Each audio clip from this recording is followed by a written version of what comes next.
he and I are on the rooftop, and it's in the middle of night, and from that vantage point you can see the Tikrit airport, which is the Air Force airstrip, and underneath it they had all of their munitions. I mean, not just ammo, I mean like missiles, bombs, explosives, you name it. They had all of their stored underneath the airport, which to me, even not understanding anything, it seems like a dumb place to put that stuff, because that's generally going to be target number one is airfields. But so we bombed the out of that, and so for like the whole time we were there, this airfield, this airstrip, it looks like the surface of the sun, like with solar flares, like it's just blowing up constantly for 2 weeks. So we're just like 5-year-olds playing with matches, like just staring at this carnage blowing up, being fascinated by it. And then all of a sudden, these 3 little blips of light from a different part of the city, a little further south and a lot closer towards us. You see blip, blip, blip, and we're just kind of sitting there and don't think much of it. And then all of a sudden, 3 explosions about 400 yards directly south of where we're at. And immediately I'm like, oh, and then 3 more blips, and then now it's like 200 yards south of where we're at. Then 3 more, and now it's like rattling the windows right south of, so they're just walking mortars into us. And we look at each other, we're like, I guess this is it. We can't get off this rooftop. It's gonna hit the roof. We're fucking dead. We're 5 stories up. So we're just like, holy fucking, no sooner than we kind of looked at each other like, how about a high five, you know, or like, what the fuck are we gonna do? All of a sudden, from across the river, you hear this like mechanized whirl of Optimus Prime having an orgasm, like this weird, just this crazy fucking mechanical whizzing sound and whatever, and then all of a sudden you just hear this whoop, whoop, whoop, whoop, whoop, whoop. What's up, guys? If you're not subscribed, please subscribe. Also, please smash that like button on the video and enjoy the show. But you're from Iowa, so you're not a Cowboys fan, are you? Not really. I mean, I just don't really give that much of a shit, you know. Plus, I think it would be hard to be a Cowboys fan. All right, yeah, that's an acceptable answer. This is an Eagles household, so yeah. It's a sensitive stuff. I like the Eagles, but I mean, to me, I like any team that has a good story, or even if there's a player that has a good story, like I'll root for them. And I mean, I do enjoy watching football and professional sports, but I refuse to get so wrapped up into it where, you know, if they were having a good year and then lost in the first round, that it would ruin my fucking day. Like, I just refuse to be that wrapped up into it, you know. Yeah, when I was younger, I was so much like that because it's like a religion in Philadelphia. Yeah. But, you know, when I got into my career, I had to kind of put that aside because it's just like it messes with your head, and it's like, all right, it's grown men playing sports. Like, let's relax a little bit here. Well, I mean, to me, the biggest thing is, do you think that they give a fuck about you? No. They don't. You think if you're having a bad day, they give a fuck? No, they don't. You think if you lose your job, they care? No, they don't. You know, so to me, it's like, well, fuck them then, you know. But we care about what they do. We care about all the latest news on them. But as soon as Jerry Jones is worried about how much money I'm making and has a bad day, if something bad happens to me, then I'll worry about the Cowboys. Well, you're not missing any meals. You seem to be doing pretty well these days. Yeah, I mean, I don't have anything to complain about, that's for sure. Multiple businesses, right? And you've had the podcast for 6 years. Yep. And this is like, what, 15 years, 16 years since you left the Navy SEALs? Yeah. So you lived like 3 careers over since then. That's awesome. Yeah, I mean, it's weird. It feels in some ways like a lifetime ago, and in some ways just yesterday, like a lot of things, I guess. But yeah, I mean, sometimes like if I'm driven to do something, I forget kind of where I came from or how much I've done before this, you know, type of thing. But no, I mean, I'm happy where I'm at for sure. Well, that's great because you've obviously had an amazing career. We're going to talk all about it today, get into your backstory and everything, and you managed to bridge kind of right from your career, from your Navy SEAL career into your current business with dogs and training them and kind of like scratching the itch, which I think is really, really cool, something that you're passionate about that kind of continues your work. But for people out there who haven't seen the Mic Drop podcast or haven't heard your story before, where'd you grow up, Mike? So I'm originally from Waterloo, Iowa, which is a nice little town. I mean, there's not much going on there, but to grow up there, I think was good and beneficial for, especially for the path that I went on. There, you know, because there's not this like overstimulation of to do, and you know, there's just you kind of have to self-entertain and figure out your own deal there because there's just, you know, there's very little to do. So I enjoyed my childhood. Growing up in the 80s was pretty awesome. And I think about it a fair bit, like from that almost depressive nostalgia, like missing the '80s and kind of how it Mm. was then. But joined the Navy right out of high school. I swam competitively all growing up. I did martial arts for a few years, kind of before UFC was a thing. I was in this like kind of underground dojo that was kind of a mixed martial arts. Like we did karate, wrestling, Filipino stick fighting, Mm. boxing. I mean, we mixed a lot of different things, and it was kind of tailored to each student's strengths and weaknesses, and kind of custom developing your fight style kind of thing. So it was pretty ahead of its time as far as that goes. It wasn't a commercial place. What was your specialty? How'd they customize you? I mean, it was kind of just a little bit of everything because I Mm. was young enough and athletic enough to where there was nothing that I couldn't at least be proficient at. Nothing really necessarily stood out as being better than anything else. So I kind of just did a jack of all trades approach. But like there were 40-year-old sheriff's deputies that had a bad knee or whatever. So it was like Mm. the instructor would kind of work with each student a little differently and kind of tailor stuff, which also the mental toughness was a big component of it too. It was a very old school kind of traditional martial arts studio where like it was very respect oriented, very kind of militant as far as the rules and bowing for respect and Mm. the hierarchy within the belts, and just doing a lot of the little kind of traditional things that I think most commercial dojos don't really partake in these days, especially. But all of those two things combined were a huge driving force in terms of me also wanting to join the Navy. But I graduated high school at 17, joined the Navy right away, and had to wait until my 18th birthday to go to boot camp, and Mm. then left right after. So Is that so? You said those were the forces, but is that something like as a kid was your dad in the military or someone in your family that you looked up to and you wanted to do that? both of my grandfathers were. My dad's dad was in the Army in World War II, and Ooh, my mom's, which today being the D-Day anniversary, I don't know when this will air, but yeah. and then my mom's dad was in the Navy, and both of them had, I wouldn't say experiences that were like they weren't at the Battle of the Bulge or at Normandy or anything, but like my mom's dad was on a fleet of or in a fleet of minesweepers, and there were 98 of them in this fleet, and only two of them came home, and he was on one of them, obviously. So, Whoa.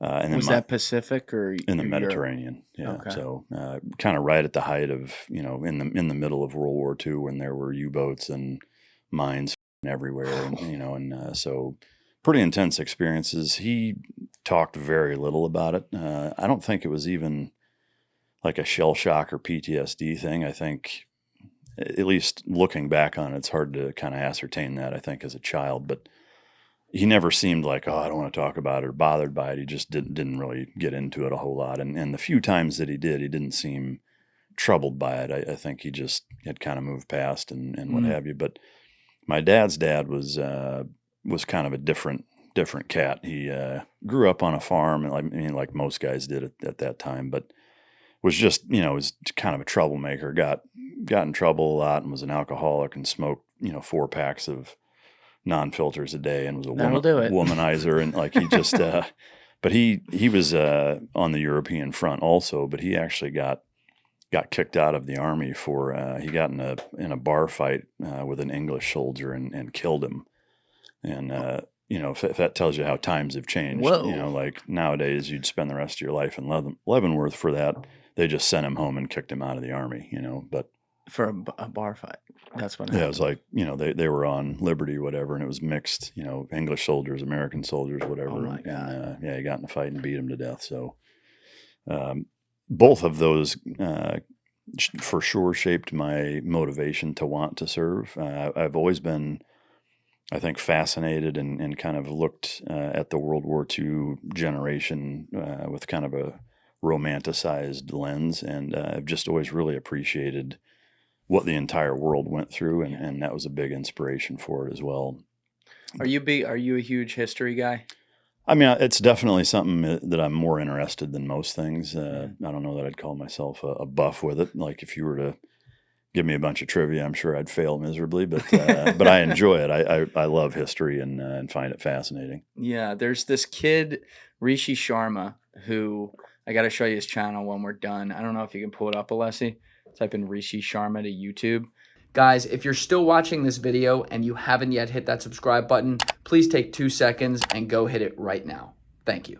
But it's pretty amazing what he does. When he was like 17 years old and in high school, he had been obsessed with World War II and so amazed at, how close things came to falling apart, that he went to like a local nursing home and asked to meet World War II veterans, Wow. like the heroes. And so then pretty soon he started like a foundation with it. And for the last 7-8 years, the kid has not had a career. He's made no money. He's had a foundation, and he goes around and he interviews World War II veterans around the world. That's amazing. And gets their history. It's Wow. like, it is the most underrated channel on YouTube. Yeah. It's absolutely unbelievable, but it's crazy how many different what's the not just experiences, but the different, this is a horrible word, but like the different theaters everyone had to fight in. You know what I mean? For sure. Like there was North Africa, there was Europe, but then there was Europe down south, and then there was the Pacific. There were the islands on the Pacific, and it's almost like you start hearing these guys, and you're like, oh, I forgot about that one. Yeah. Oh my God, I never even knew about that one. Yeah. It was so insane what those guys went through. How old is this kid? He's like 25. Wow. That's amazing. He was calling me from JFK the other night because they wouldn't let him on his plane, and he had to get another ticket because he's going over to France for D-Day with these guys. It's amazing. Like he really cool. really lives and breathes it. But yeah, that's awesome. Yeah, it's cool to hear that like some of your motivation came from the greatest generation. Yeah, and I think maybe even to an unnatural degree as a child looked at just the opportunity that America provides and was maybe more appreciative of it than I think most children. I always felt like this is the greatest country in the world, and I want to do something to perpetuate it and kind of pay it forward. And I've really always been a most bang for your buck driving the decisions that I've made, really throughout my entire life, even as a teenager. And no different there is that I thought, okay, I want to join the military. I want to, serve to the best of my ability within the confines of the military. What's going to give me the most impact or most bang for my buck in terms of service? And I thought, well, special operations seems like it has kind of the highest percentage chance of, making a big impact. Looking back on it, a lot of it is because of the challenge, the sexiness of special operations. I read a Popular Mechanics article when I was in high school that really introduced me to the SEAL teams. And I didn't really know of them other than seeing the movie with Charlie Sheen. And that really kind of laid out from soup to nuts what they were all about and really supercharged my desire to want to do it. But as I, spent all the time that I did in the military, I learned very quickly that, while special operations does some pretty high level missions and it's kind of that tip of the spear thing, the reality of it is that everybody's job in the military is equally as important, because you remove any one of them and those guys can't do their job, So, it gave me, I think, an even bigger appreciation for the entire military machine and what it's capable of, how important it is. And not to get too far into politics quite yet, but just, how important I think it is that our elected officials be diligent or use their due diligence before sending us anywhere to ensure that it's kind of a last ditch effort, or there's no other option, because it's a big commitment. 100%. And actually that's something I would really like to ask you about, though. You're hitting on a topic that we're all thinking about, with these multiple wars not happening around the world. And it's like, we are technically not sending boots on the ground, right? We haven't deployed the military, but we're funding both of these wars. It's war. I mean, you know what it is. It's horrible. It should be a last resort kind of thing. But it's brought up these two crowds that are obviously arguing with each other all the time. And one crowd is kind of, I guess, tacitly supporting military-industrial complex, if you will.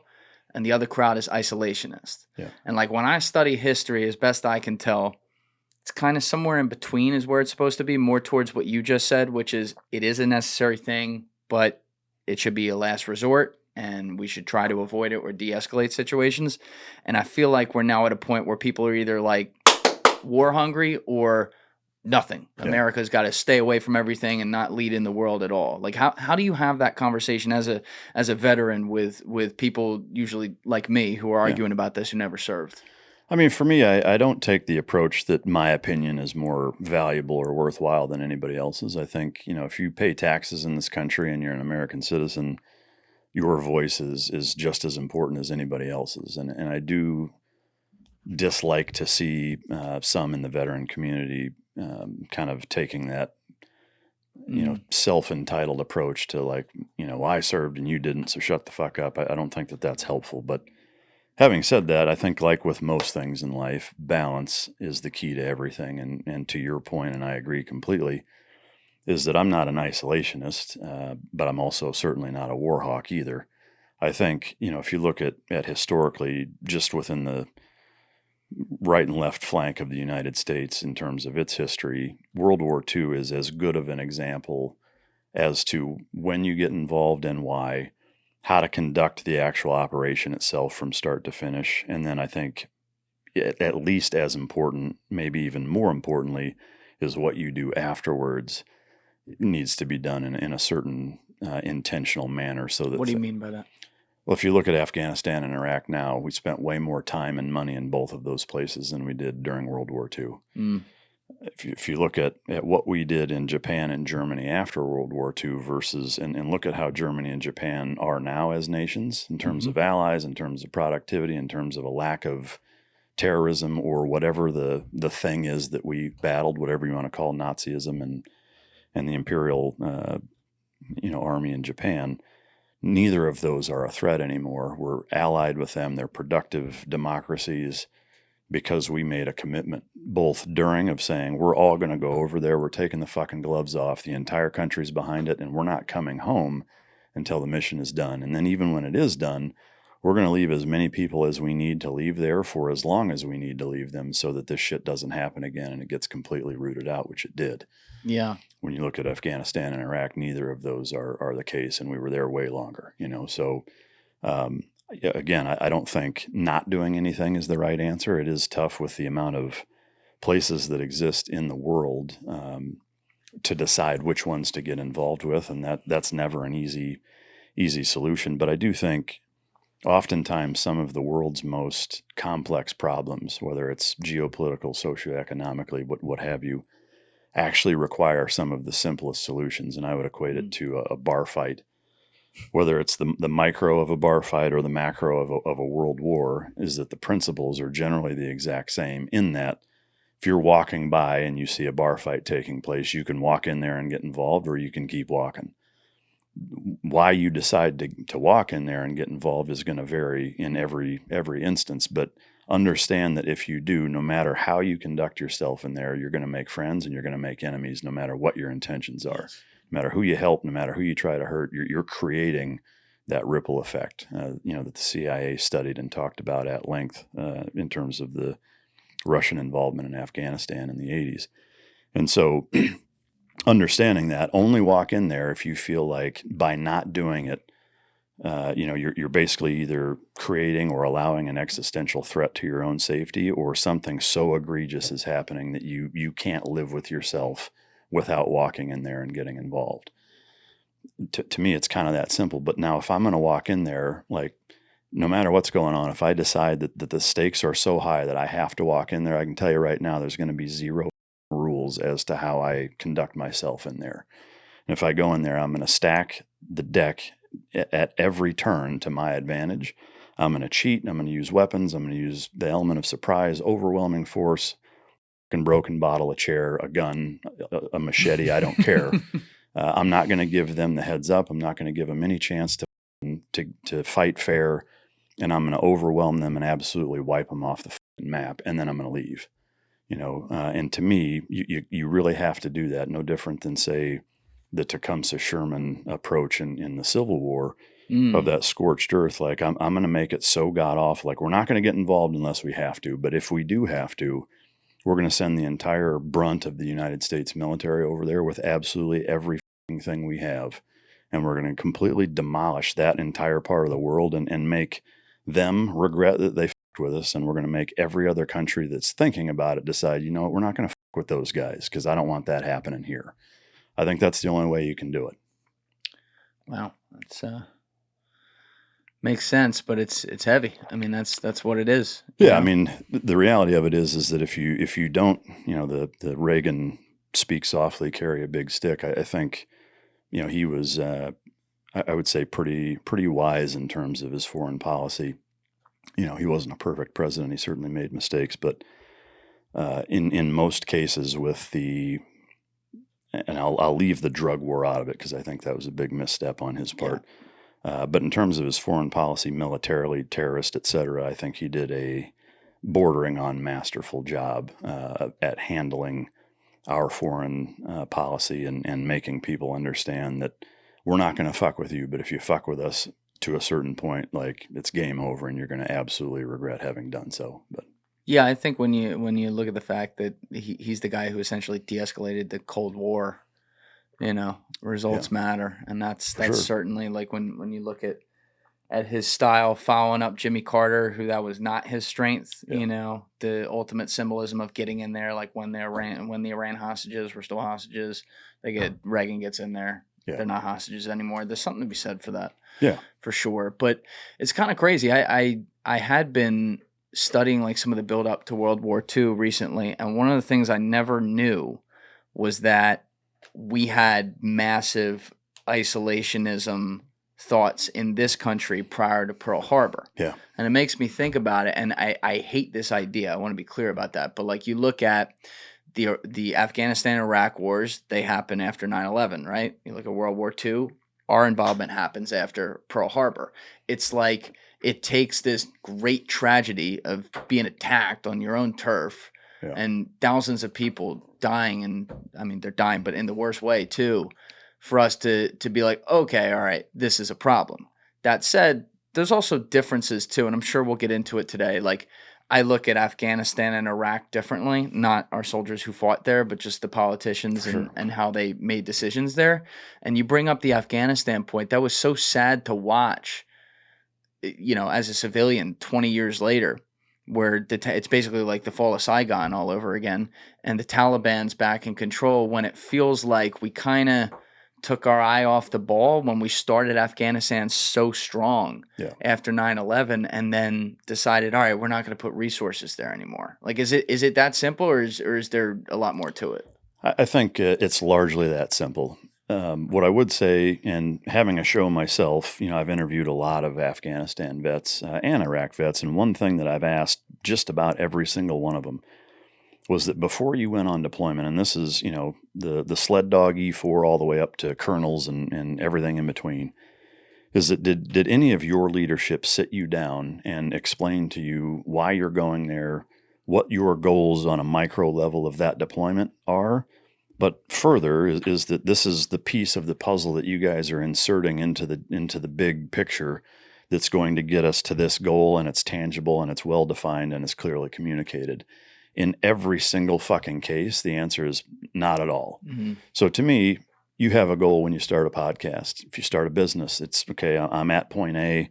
This is what point B looks like. I know what point B is, right? I know what I want. I know where that is. There are tangible goals that I can clearly identify and explain to somebody. To me, what we went into Afghanistan with was the mentality of somebody saying, to put a business analogy to it, is that I want to be rich. It's like, what does that mean? Well, I don't know. I want to have a lot of fucking money. It's like you're not going to have any if that's your definition of what your goal is. What do we want to do in Afghanistan? We want to fucking kick the Taliban's ass, pay back for 9/11. We want to win. Okay, well, what does that look like? Well, I don't know. Fucking payback. And that was basically our strategy. And so we had no real clear definition of what winning even looks like. So if you don't know what that is, just like if you can't define what your enemy is, you're not going to defeat it. Same token, if you don't clearly define what your goal is, what achieving success actually looks like, how are you going to do it? You're not, And so That's Afghanistan. Iraq, agreed, is a totally different animal. I think it was a complete mistake, in my opinion, having been there and lost a number of friends there and been in dangerous situations myself there. Our view and the lens with which we look at our combat experiences is very different than that macro view of what the government is deciding and what the country is behind or not. For us, it's pretty simple. Is that I volunteered to give my life if necessary, to the best of and to serve to the best of my ability in a capacity with which my country sees the most appropriate. It's not my decision to decide whether or not they're right or not. Like I'm by volunteering, I'm putting that level of trust in our society's ability to elect people who are going to make that decision with wisdom and some caution. And so that's really all you're focused on. You're there to do the job. You're looking at the small details of ensuring that I'm doing what I'm supposed to do, and that the guy on either side of me, that we're all coming home. And that's kind of really only your priority. If you're trying to decide whether or not what you're doing there is right or not, you're probably going to be distracted, and it's not going to pan out well. So that's not really the time to think of it. As I've gotten older and reflected on that time now, I wasn't in the war room with Bush and Condoleezza Rice and everybody else to really know what that intelligence said in terms of weapons of mass destruction and whether or not there was proof that he had them at whatever level. Obviously, he used gas on his own people, and that would check that box of weapons of mass destruction. So he clearly had them to some level and was willing to use them. But especially when you look at the dynamic of the Middle East and the role that Saddam played in that region, especially with respect to Iran and keeping them in check, I think we completely stepped on our dick by getting rid of him. And now that's why Iran has gotten to where it's gotten. So not to mention the fact that they were a huge part of the IEDs and the advancement of some of the IED technology with the some of the shape charges and some of their, from a technological standpoint, some of their ability to get through MRAPs and have some pretty gnarly IEDs that were very advanced and were coming over from Iran. So they were our biggest problem really in Iraq. So, but we kind of started it, not kind of, we created them as a monster not being in check. Now, Saddam was a prick. He was horrible to his people, but you could say that about a lot of fucking places, Chinese president, the Russian president, a dozen of them in sub-Saharan Africa that slaughter their own people that we don't do a fucking single thing about. Yep. So, to me, that's not enough of a reason to go in there. And the justification of, we think there's a link to 9/11. He has WMDs. I don't buy it. I mean, Pakistan, India, they have WMDs. They have factions of their government that fucking hate us and would love to use them on us. We don't go in there and get rid of them, So to me, it just doesn't really line up, and I think it was a big mistake. But to your point about things leading up to certain events and it taking a catastrophe, one thing I do think in looking at the World War II historical perspective of it is that there's another component that I think gets glossed over often, which is the Great Depression, the 10 years prior to it, is that my personal view is that the isolationism had more to do with that and not so much a conscious decision of we want to stay out of it, is that things are so fucking terrible here that like we don't have the bandwidth. Just like in the Philippines, they don't really give a fuck what's going on in Afghanistan because they're just trying to fucking survive, or Indonesia or wherever. So I think that played a bigger role in us kind of burying our heads in the sand. It was kind of out of necessity, but it still ended up catching up to us. All right, that was amazing. There's a lot on the bone right there. But on that last point, have you ever read the book The Fourth Turning? I haven't. So I'm not going to explain the whole thing, and apologies to people who have heard this on the podcast like 8 or 9 times before, but I'll give you the basics. So these guys in the 90s, I forget their names, but they were historian sociologists, and they wrote this book called The Fourth Turning, where, a huge mistake historians make in predicting the future is that they get so good at studying the past that they think they can predict it, and therefore inject some biases from their studies to change how the future happens. These guys just said, there's patterns. We're just going to go like this. We're not going to touch anything. We're just going to tell you this is what we think is how it's going to go down, whatever. And so what they figured out is that there are roughly 4 generations going back to the Revolutionary War times, and they exist in 20 to 23 years, something like that, periods. And each generation exists across 4 different time periods that are the same length, and they are of the same ages. Each type of generation is of the same ages at the same time. As an example, the boomer generation was what was known as a prophet generation. They were born out of after we won a big war, we're on top of the world, everything's happy, yada, yada, yada. So from in their childhood, 0 to 21, they're coming up in a great world.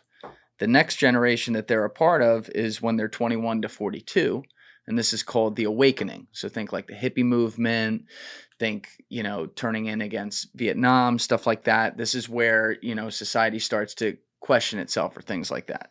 Then from 41 to 63, something like that, they're in power. Those are the years where like you're the CEO of the company, you're the president of the United States, or supposed to be, that kind of thing. And that's like the brewing crisis era. And then you have the full-blown crisis era where, at this point they're old and retired. There's 3 other generations after them, though, and each one exists in those ages at a different point. And so what we see is that, for example, you look at the 1929 stock market crash, 80 years later is 2009, where we have our depression, right? Our modern day depression. You look at World War II, happened in 41 to 45. We're right in that 80 to 85 year period right now with these wars happening around the world. 80 to 85 years before that was 61 to 65 Civil War. 80 to 85 years before that was the Revolutionary War, 75 to 83. It's crazy when you look at how these things line up. So when you talk about a point like isolationism is also coming out of people's needs at home, they're economically needy because shit's bad. Like, look around here right now. Yeah. Very similar. People are like, we can't even put our kids through school.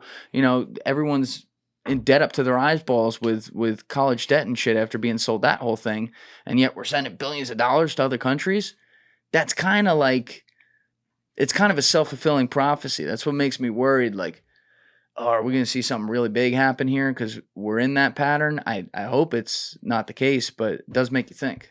Yeah, I would not be surprised. I mean, to me, the precursors that exist leading up to all of those big ticket items that you just mentioned seem to be present in a pretty similar fashion. So I think, a lot of it's going to depend, or some of it, maybe not even a lot, but some of it's going to depend on how the election goes later this year.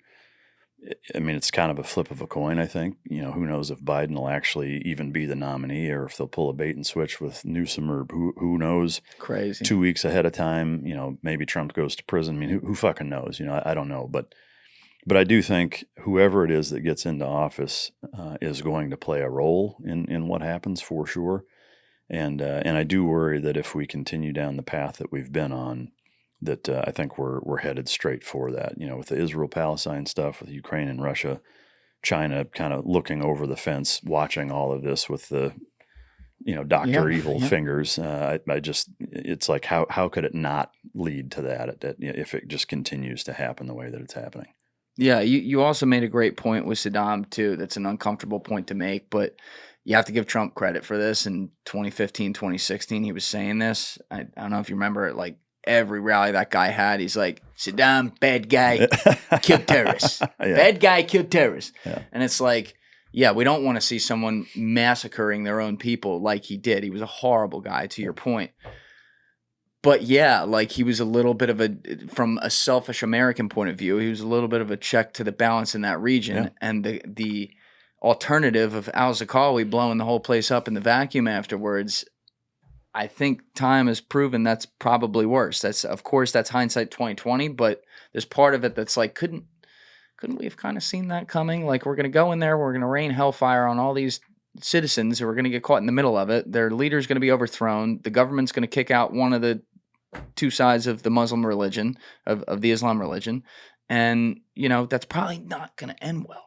For sure. And one of the most frustrating parts for me is that not only did we not learn that before, but we didn't learn it after either. In the early 2010s, you had the Arab Spring in Egypt, Libya.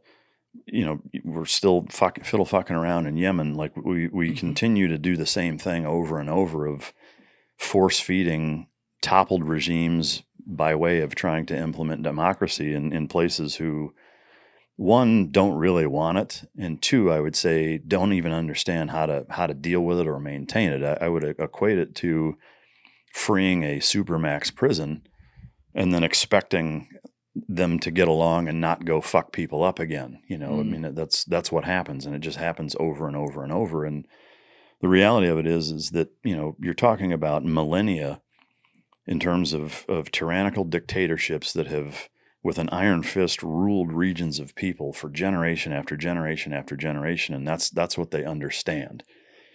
And so when you replace that with basically saying, we're just going to trust that you guys do the right thing, they don't. To be fair, neither do we. Look at, like, say, the PPP loans. Like, how many people took advantage of those that either didn't need them or completely just fucking raped the system, So to me, it's such a frustrating thing to watch happen over and over and over, and it typically gets masked by our greedy politicians that have some skin in the game financially, whether it's they have investments in Northrop Grumman or McDonnell Douglas or whatever purveyor of military equipment, weapon systems, et cetera, that if this happens and the U.S. Army signs this $40 billion contract for, Stinger missiles that I have a 19% stake in, and I'm going to make $67 million overnight, you shouldn't be allowed to make that fucking decision, and they do. And I think it's a huge problem. And so you see it continue to happen over and over, and it gets muffled by the guise of freedom and democracy and doing the right thing, and it's bullshit. Do you, when you look at us not learning these lessons and still continuing to get involved in these different conflicts in the same region of the world, is there any one place in particularly within the context of government that you kind of think is to blame for that? Do you think it's more the politicians themselves, or maybe the intelligence community, or maybe even, overzealous military generals? Like, is there anywhere you look to and go, that's where it's coming from? I think, the symptom that is the corruption and the problem that we see happening over and over is a byproduct of all of it combined. Having said that, if you look at the three branches of government, the checks and balances exist for a brilliant reason. But if you really kind of reduce it down to trying to figure out one person to blame, or at least where to start, I think you have to look at Congress. And the reason you have to look at Congress is that, that is the closest representation to the entire country as a collective. The Supreme Court isn't. They're nominated and they're fed through that system. President, the same thing. Like, as much as I would love to see 40 different people running for president, it's not realistic. Right. So who do you have left? Well, you have Congress. So the House of Representatives, by design, is supposed to reflect the pulse of the nation, and it doesn't. And I think the biggest reason it doesn't is because lobbying and the fact that there's no campaign finance laws, even at the lowest level, for small regions of congressional districts that are still corrupted by money, where, hey, my name's Bob and I own this fucking highway construction company, and I'm going to give you $500,000 to your campaign, Jim, and I'm going to tell you something. If you get in there and we get a road project, I'm the fucking guy who gets it. And so that's what happens at the very lowest level and all the way to the very top. So I think, to me, barring a complete fucking revolution, which I don't think is the right answer, and nor is it going to serve anybody, I think a hitting the what the fuck button on Congress by saying, now there's no money whatsoever. And my philosophy mirrors small town, rural Texas grand jury systems, and the way that they do it. And I've served on two of them. And it's a 6-month period where basically in a small county, whoever is, and there's a small list of boxes that need to be checked. It's a tax-paying citizen. You're up to date there. You're not a felon. You've lived in that county for a certain period of time. And so if you check all those boxes, they submit a questionnaire. Basically, it's just basically a list where you say, I recommend 10 people for the grand jury, 10 people that I think are the best people for that position. They tally it all up, and I think they do 15 or 20 because, conflicts and they may need to dismiss people or whatever. And you don't get a choice.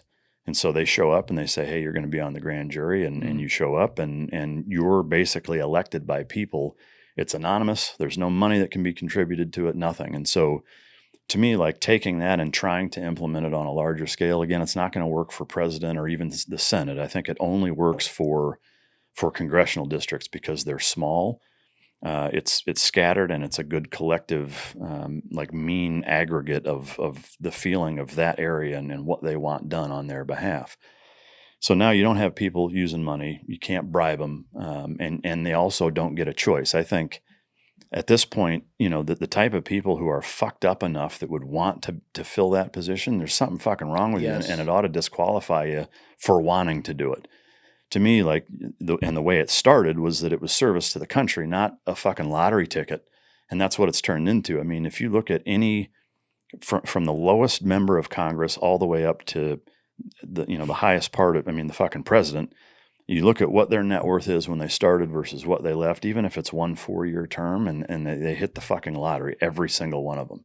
When you start to dig into, what they actually are allowed to put money into from a financial standpoint in terms of the stock market, and you look at, again, where they can make decisions and influence those things and the insider trading that they have, it's all perfectly legal for them. You and I would go to prison for it. Yeah. And I think it's total bullshit. I think, you could start by saying you can't invest in the stock market. You have to, every single person in Congress has to give your returns. It's not an option.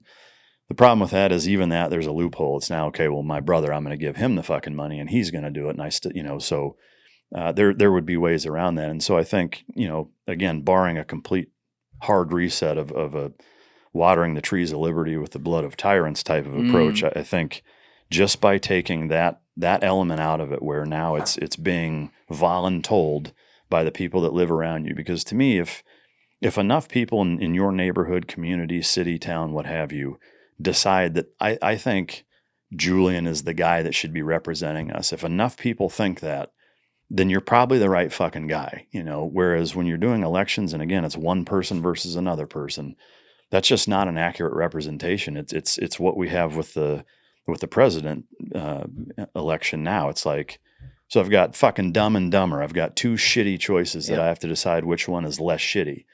Whereas with this, it's, again, I think for looking at the big scope of all of the problems that our country face, where they start, that's the simplest, least violent way to try to salvage what we have as a constitutional republic. Now, again, I'm going to say there's people that would poke holes in that and say, well, this is a problem, that's a problem. It's not fucking perfect. There would be hiccups for sure.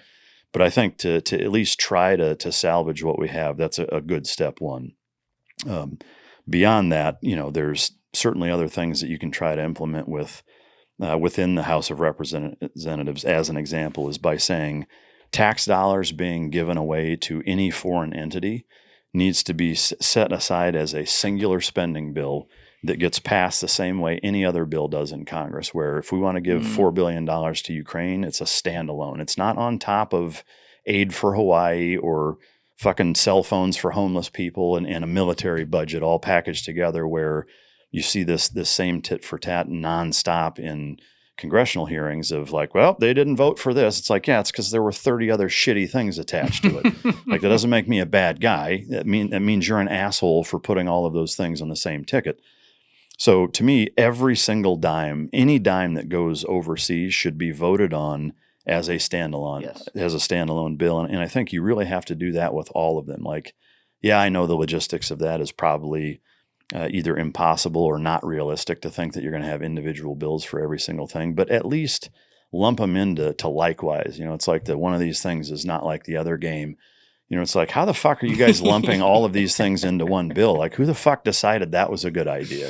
So at least have, like, if it's military spending, well, it's all military spending, or if whatever. And so topics. Yeah. I mean, like, at least make it fucking similar. And I think those two things, would really make a catastrophic, in a good way, positive change for unfucking the country. Because the reason why I like to start with the House of Representatives, again, on top of or dovetailing onto the point of it's a good pulse for the country, but everything has to go through them.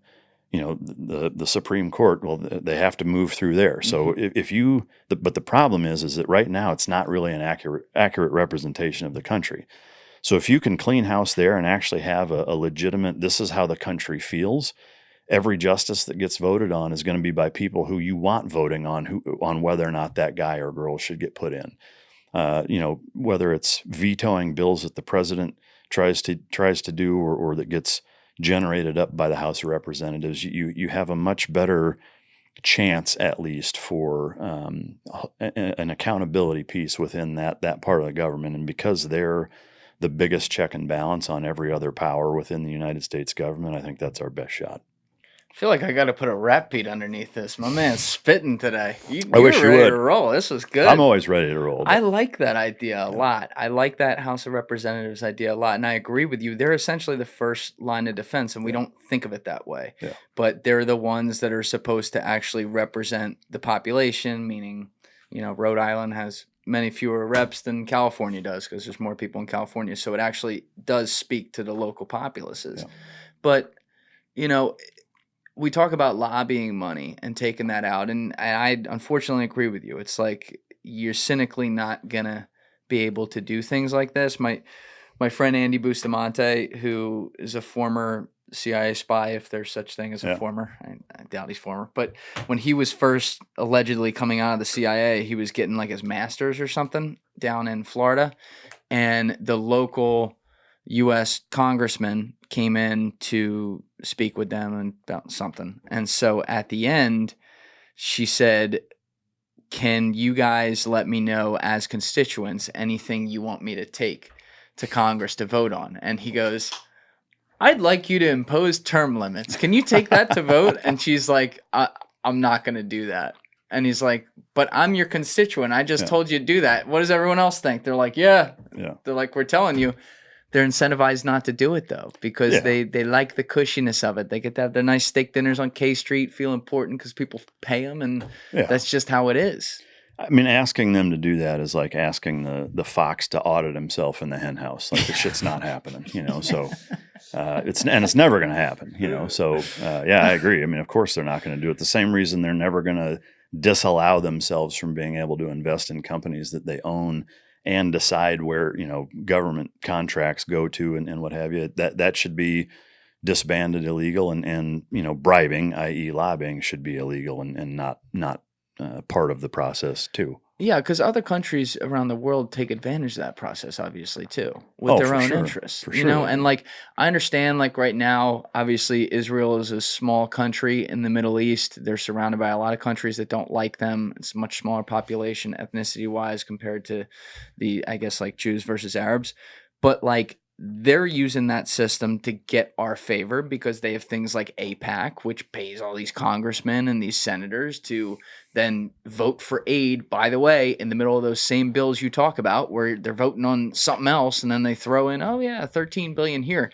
And I get it. They're trying to protect themselves, but we have our system set up in a way that they're literally able to do that. And then our taxpayer money just continues to go to fund bombs in Gaza. Yeah.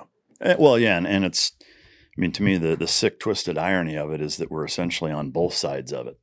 It's like we're sending money to both sides and paying for two groups to fight each other. You never heard of hedging your bets? Come on. Well, I mean, it happens nonstop. But I mean, to me, that's the problem. I mean, as an 18-year-old joining the military, myself included, I think most of us assume that our elected officials have our best interest in mind and that they're only going to send us places that check those boxes of, this is an existential threat and it's a requirement and we need to do it.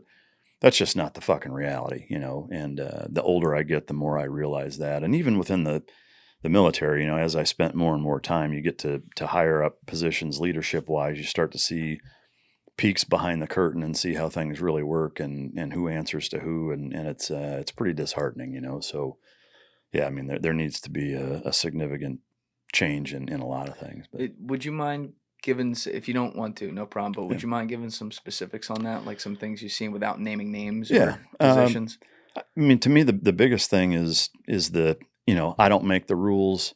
Like, okay, well, who does? Like, well, it's my boss. Then fucking ask him why we're doing this. Well, no, it's just like the higher up you go, and I will say that's its own problem. The biggest problem from a kind of boots on the ground standpoint in terms of why the majority of military leadership, especially now, is so fucked up is that it rewards yes men and people who are focused on checking all of the right boxes career-wise. So it's a combination of having a poor setup for promotion in terms of it doesn't really reflect who the good professional soldiers are.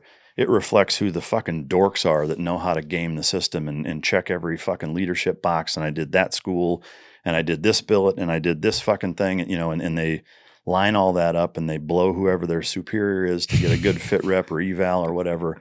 And so you've got these guys who the fucking dudes don't like, who are basically fucking spineless in terms of warfighters, who are just administrative geeks that know and understand how to line all of these things up to make themselves look good and get promoted. The type of guys who don't give a shit about that, who they care about the guys that they're leading, who care about being in the best shape, being the best shot, being the most Viking-like pipe hitter to go overseas and do the job and lead men in a fashion with which they need to be led so that we all come home. Those guys aren't focusing on any of that, so they get shafted and either in trouble or they get stifled promotion-wise, and to the point where they're just like, fuck this, I'm going to go start my own business, I'm going to go do something else.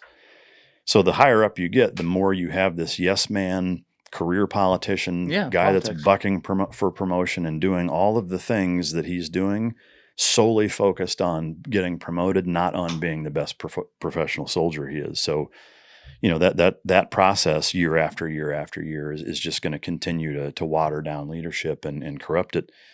When you then couple that with administrations like when Obama came in, and I'm not saying everything he did was wrong. He did some great things for the military in terms of allowing us to do certain things and loosening the leash in some respects that even Bush had on us.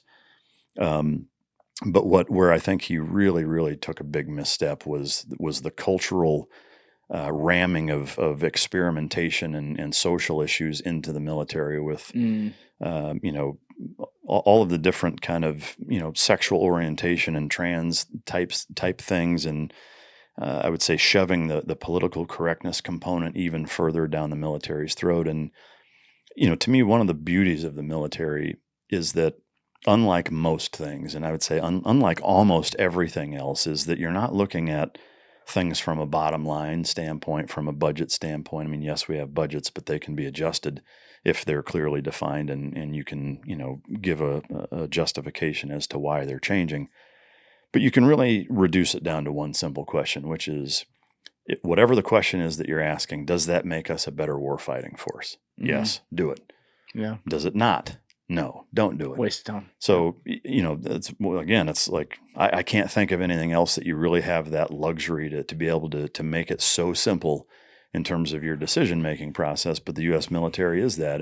But we've ruined that by, doing all of these things that don't make us better warfighters, but appease certain glimpses or channels of our society. And I would even say, these loud minorities that tend to, kick and scream and throw enough of a tantrum to get people to change their behavior, and the military just isn't the place for that. The saddest part about it too is that even before this stuff started, not only does the military have men and women, right, but it's also like extremely diverse. Yeah. There's people from all different backgrounds in the military, all kinds of minority communities and stuff. Like it's like, you could even give the argument, like, if it ain't broke, don't fix it. Like, what are we doing here? And I totally agree. Like, when we're worried about, let's just call it what it is, virtue signaling over people that are supposed to be job occupation warriors, like, what's the DEI? The fuck are we doing? Hires? Yeah, I mean, it's stupid. And I mean, to your point of it's already very diverse, and to me, that's one of the beauties of the military. I've heard people say, trying to justify it within the confines of military leadership, especially at the higher echelons, at the Pentagon and Joint Chiefs level of leadership, and saying, diversity is our strength. But it's not. The fact that we can unify out of a very diverse group of people is what our strength is. Focusing on the diversity is not what makes us strong. It's the fact that you can take people from every fucking walk of life out there and turn them into a cohesive warfighting unit that doesn't identify any of those things, that doesn't separate out each other based on any of those things. They all gel as one unit and go and fuck shit up. To focus on that diversity piece causes problems. And I think that's why, at least from my perspective, if you look at the 8 years that Obama was in office, I think our society took several steps back in terms of race relations and focusing on problems that were self-grandizing in terms of they created themselves and actually made problems worse because there was such a heavy focus on things that maybe historically were worse, but now like assuming that it's the same as it was in 1963, and it's not. It's not. Yeah. So when you put all those things together, I mean that's why you see the military being, I would say, a shell of what it was even 20 years ago, 10 years ago. Do you think that can flip back? The pendulum can swing back on that? For sure it can. But to your point earlier on about it's going to take that huge punch in the dick, it's going to take a catastrophic ass whooping for us to abandon those ridiculous policies. Right now we can get away with it because of technology and the fact that, look, the reality is even in Afghanistan and Iraq, they were hardened fighters, they were motivated, but in terms of a legitimate fighting force, it's laughable by comparison. Now, if you put us up against, I wouldn't use Russia because I think the paper tiger aspect of their military has been exposed pretty significantly of them in Ukraine, and they're nowhere near as competent or significant as I think the entire world thought. Hats off to them for doing a good job at making everybody think that they were more dangerous than they were.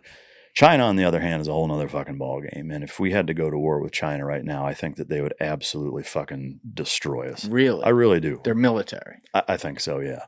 Because, one, if you look at whether it's campaigns on TikTok of what they allow their kids to see, if you look at what their recruiting goals in terms of the angle that they choose as compared to ours, and then what their government is willing to do, I'm not saying it's even right, but the Chinese government is willing to do pretty much fucking anything to gain an advantage, to get the upper hand, and or to dominate and win in any excursion that they may possibly think that they're going to be a part of, and we don't, So, and I think if you look at the kind of the overall average of what an American soldier is versus a Chinese soldier at this point, I think in many ways, the Chinese soldier is going to be in better shape, probably better funded. That's debatable by anybody. But the biggest thing is that their government is going to let them do whatever the fuck they need to do to win, and ours won't. How big is their? But we should Google that. I don't expect you to know. How big is China's military? I mean, their budget still is not what ours is, but at this point, it's not even about money. Again, all the money in the world, if you have feckless leaders who are spineless and don't let you go be a fucking badass, doesn't matter how much money you have. Yeah. All right, so 2.8 million soldiers, sailors, and airmen, twice the American number. All right, that's a little scary. The one thing, I brought this up with Sean, I think, on the podcast when he was here, but the one thing I do like is that when you look around the world, they don't have a lot of military bases. They've bought a lot of ports and stuff like that for trade with all the shit they're doing, basically putting countries in debt to them. So, other things may be coming. But we do have, our military bases are literally, you pull it up on a map, boom, boom, boom, boom, boom, everywhere. Well, I would say search submarines, ships, and fighter jets for the China-American comparison, because to me at this point, that's really what matters more. Really starting with World War II, and it's just gotten progressively more important to own the water, under the water, and the air. Troops are important, and you have to have a certain number of ass to be able to follow through and take ground and hold it.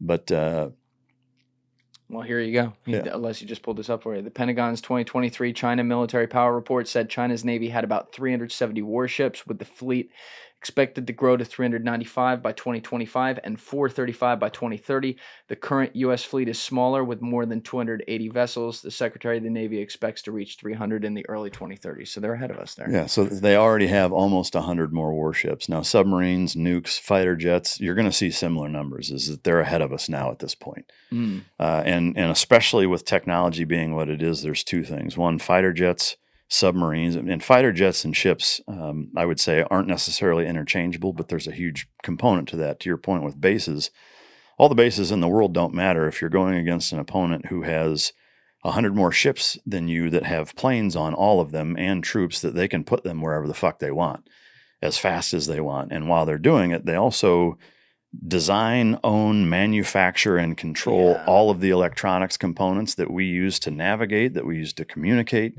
So, I mean, just fucking think about that for a minute.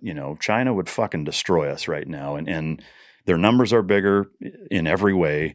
But again, like the fact, take Afghanistan and Iraq, like did the Taliban or ISIS have any rules?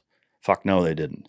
That's a big part of why they were so difficult to deal with. They don't have a government saying, hey, you can't do that. Hey, when you capture this person, you got to abide by the Geneva Conventions. You got to do this, this, and this. Nope. Again, you can debate the morality of that all day long, but the reality of it is, we're basically fighting fucking goat farmers who, are giving us a hard fucking time, plain and simple, because they have no rules. Hey guys, if you have a second, please be sure to share this episode around on social media and with your friends, whether it's Reddit, Instagram, Facebook, Twitter, doesn't matter. It's all a huge help. It gets new eyeballs on the show, and it allows us to grow and survive. So thank you to all of you who have already been doing that, and thank you to all of you who are going to do so now.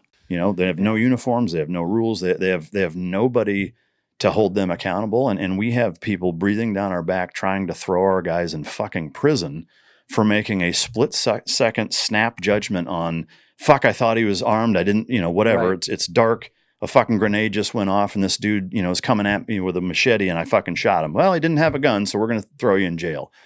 Like, again, even if we had bigger numbers and more money and everything, when you have a government who's constraining you to that degree, like if you don't think for 1 second that every fucking guy, when he's over there doing those things, that's not in the back of his mind of saying, dude, what's worse than, like what's as bad or in some cases worse than not coming home, being labeled a fucking war criminal and being thrown in prison for the rest of my life for doing a job that you fuckwads sent me over here to do and now are telling me to use kid gloves. It's a terrible scenario. And so when you combine all of those things together, we're in a bit of a shit sandwich with China, in my opinion. Yeah. Okay. So completely agree on that last point right there, as far as the ability of our guys to do their job being called into question. It's like, this is one of those, it's between like a shit and a fart. You feel fucked either way. Like you are, on the one hand, it's like, well, the enemy doesn't have any rules, so therefore we don't need to have rules either, and you can go bad, right? The other way is, well, we're better, so we're going to set the example, but the enemy doesn't fucking care. They're going to use it against you. Yeah. I mean, China uses, another thing they do is they use our democracy against us, similarly to what I was talking about with lobbying, where, in China, if you have an opinion they don't like, you're never seen again, right? Because they don't have good rules. They have bad, shitty communist government rules. In America, you can scream whatever you want as long as you're not taking death threats to like the president or something like that. You're going to be good in most cases. Yeah. So maybe in China, for example, they can do something like, oh, let's have no free speech for our kids. TikTok's going to turn off at 9 p.m. and they're only going to watch nature and science videos while it's on.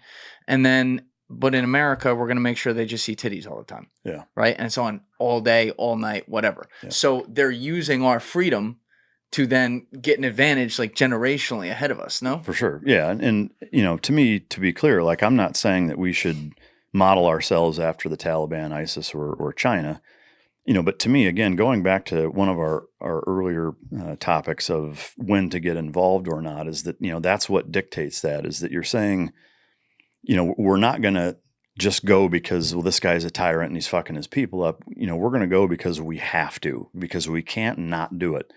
So if we are going to go, is that, just like with, say, Border Patrol, is that like politicians dictating Border Patrol policy is absurd. Ask them, just say, hey, I want you to shut the border down. You guys are the experts. You figure it out. Hey, here is our goal is that this is taking place. We need you, the U.S. military, to go over and stop it.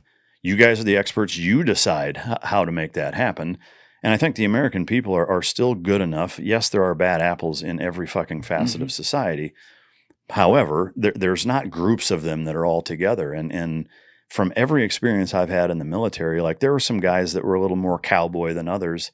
But when you have a group of dudes who all, have fucking morals and were raised generally right, the sum total of what's being done is generally just. Do guys get carried away? Of course they do. But again, to me, if you're saying go over there and completely disembowel this enemy, there's nothing fucking great about that. It's going to be horrible, and that's why you only do it if it's absolutely fucking necessary. But if it is, then you have to make that example of saying that doesn't mean you need to rape women and children and set people on fire.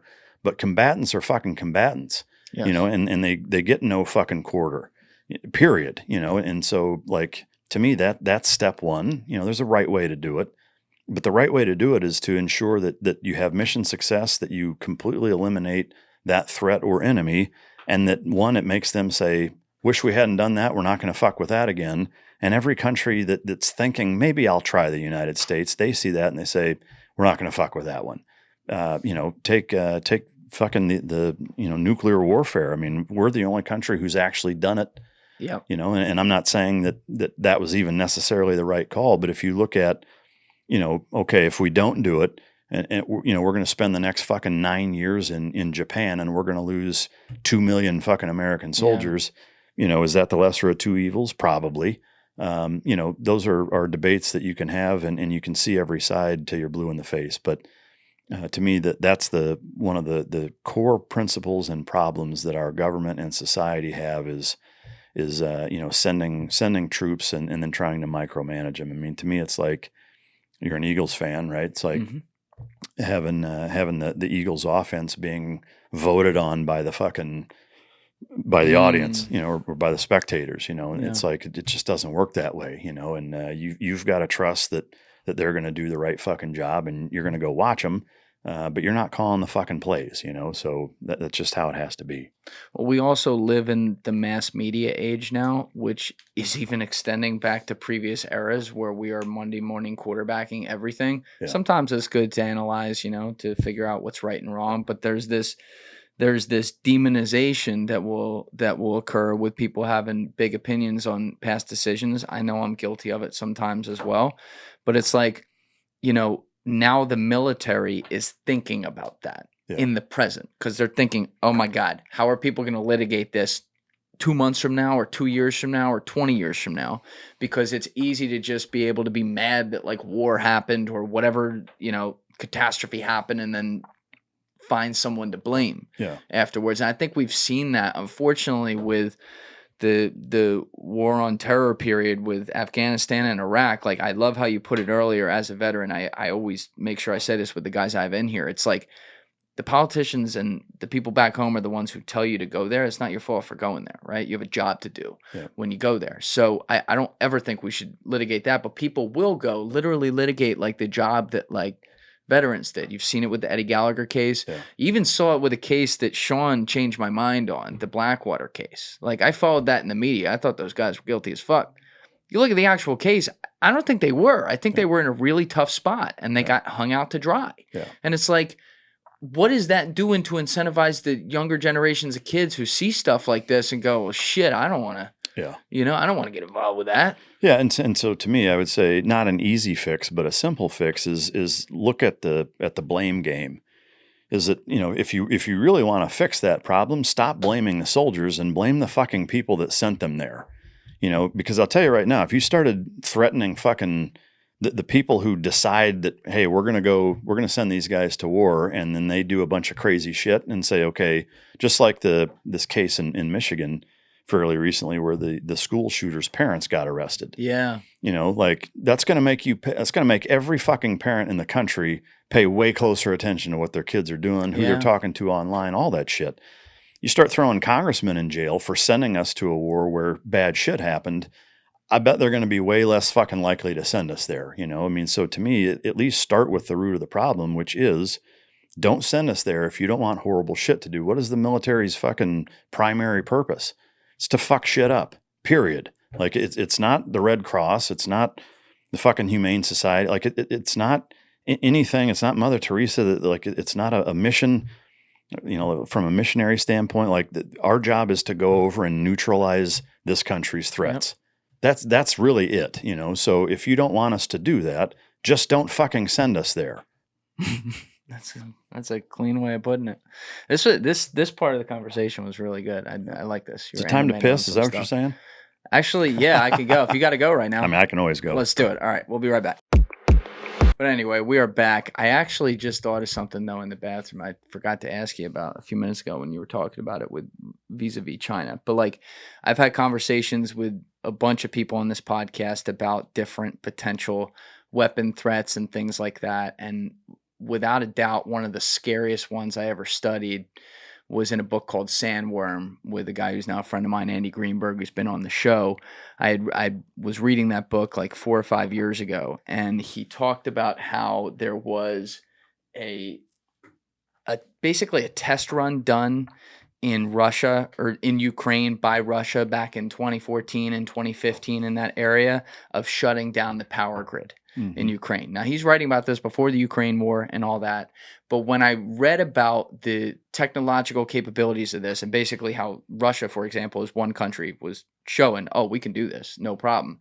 That got me real scared because, I start doing math. You're able to shut down 2/3 of the power grid in the United States of America for like 2 weeks. Like the number of people dying is an insane number. And it's a nuclear type event. Right. And so I know, like, I've talked with Sean about this on the podcast as well. He has a lot of thoughts on the power grid, and a big fear of him is China with those abilities, because it's like, well, if Russia has it, of course China has it. My whole thing is, I don't want to be complacent in thinking of this, but like, they haven't done any of that stuff. As far as I know, they haven't attempted to do it. Maybe intelligence knows something I don't. Is part of it because, like, these countries know if they did something like that, we're going to do it 10 times as worse to them with our capabilities? Can I answer your question with a question? Yeah. What about holding your dick made you think of Sandworm?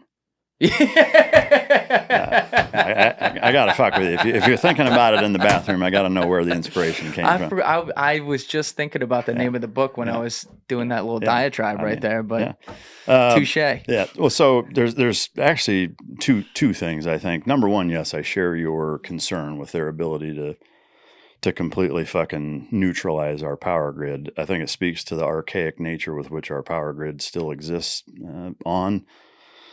And I would say that there is a thing to them not doing it. I tend to lean more towards it's more of a selfish reason financially is that if you think about the amount of economic infrastructure that exists in China and how greatly they are benefiting from us using Amazon and so many manufacturers using them, is that if they do that, it's kind of like a drug dealer spiking all of your customers. There's a point of that which they're going to fucking their economy would collapse if ours did. So to them, there's a huge financial incentive not to do it. Not even, I think arrogance wise, they're probably more of the train of thought of like, we could fucking destroy you and you couldn't destroy us back if we wanted to, because they're a pretty confident, arrogant fucking country. But I think skin in the game financially plays a much bigger role for them as to why they're not doing anything like that. I would say that's them attacking the power grid is tied in terms of things that I would be concerned with. The other thing is Russia and Putin's like special pet project of the Poseidon missiles. I don't know if you've heard of them or not. They're basically nuke-powered miniature submarines, and there's, from what I've heard, roughly 25 of them.